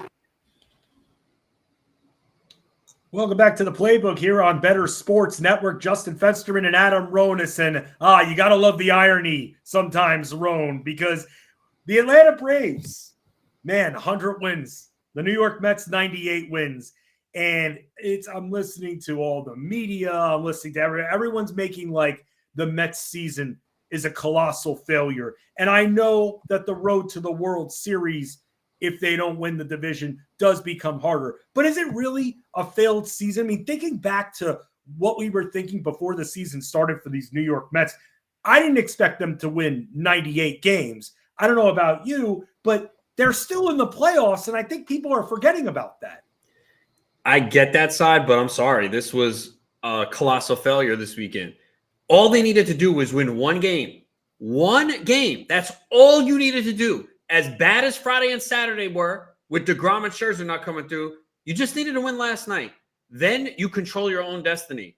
And they didn't do it. And I get Atlanta is great, and they've been unstoppable since June 1st. But this goes back to the Mets in September against these bad teams that they went 6-8. You know, you win one or two of those games, then you don't put yourself in a spot. And this was basically the postseason, and they failed.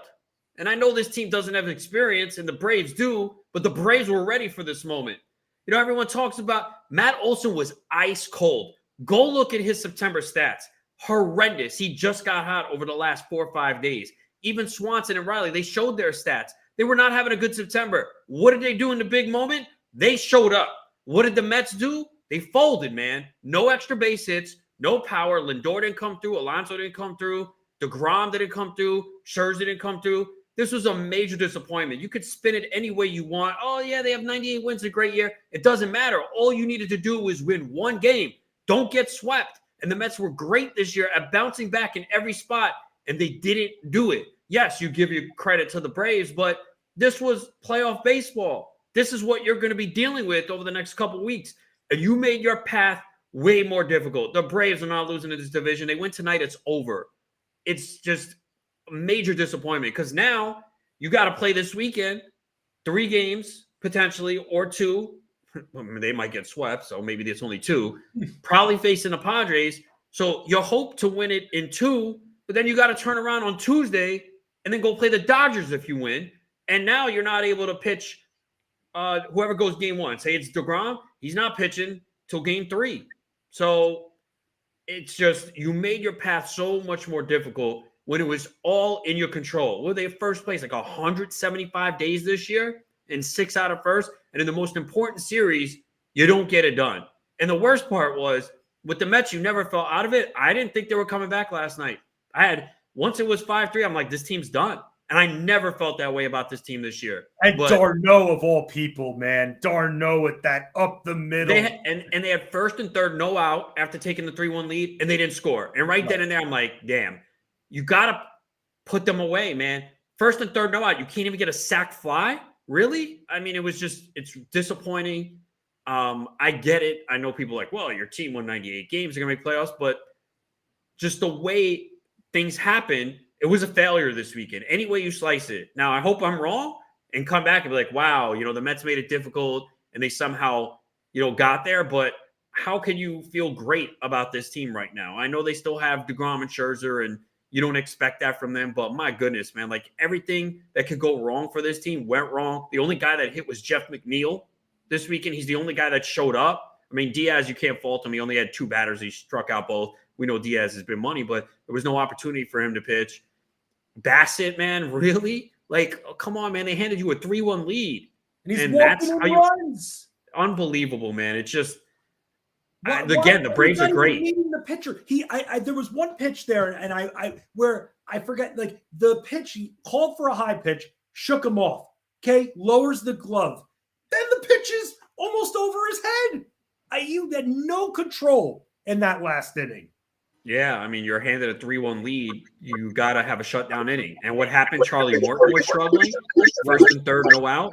And he gets out of it. And what does he do the next inning? 1, 2, 3 inning. That's how you're supposed to do it. They had him on the ropes. I know. Had him. It's just they didn't get extra base hits. I know the Braves strike out a lot, but they got big-time power. And look, their big bat showed up. Swanson homered in all 3 games. Olsen, again, go look at Olsen's numbers in September. He was ice cold. He could not buy a hit. But in the biggest spot, he showed up. Lindor wasn't good. Alonso wasn't good. It's only 3 games. But look, these were big games. This was playoff baseball. We all knew it. The Mets were set up. Perfect positioning. Your 3 best pitchers against them. You had a day off Thursday. You had a day off Monday. It was all set up perfectly, and they failed epically. And the Braves are great. I've been saying it all year. I was on their over win total before the year. I couldn't believe it was 90.5. I didn't think there was a major drop-off with this team. They're really, really good. And then that's what Ronald Acuna not even being 100%. Guy doesn't have the same power anymore, but he's still a contributor. Riley is great. Swanson's great. I've always loved Matt Olson. They played great baseball. They did everything that they had to do, and the Mets didn't. And it's disappointing because the Mets, that's the worst part of this. The Mets have had such a great year that a lot of us are looking at this now and going, wow.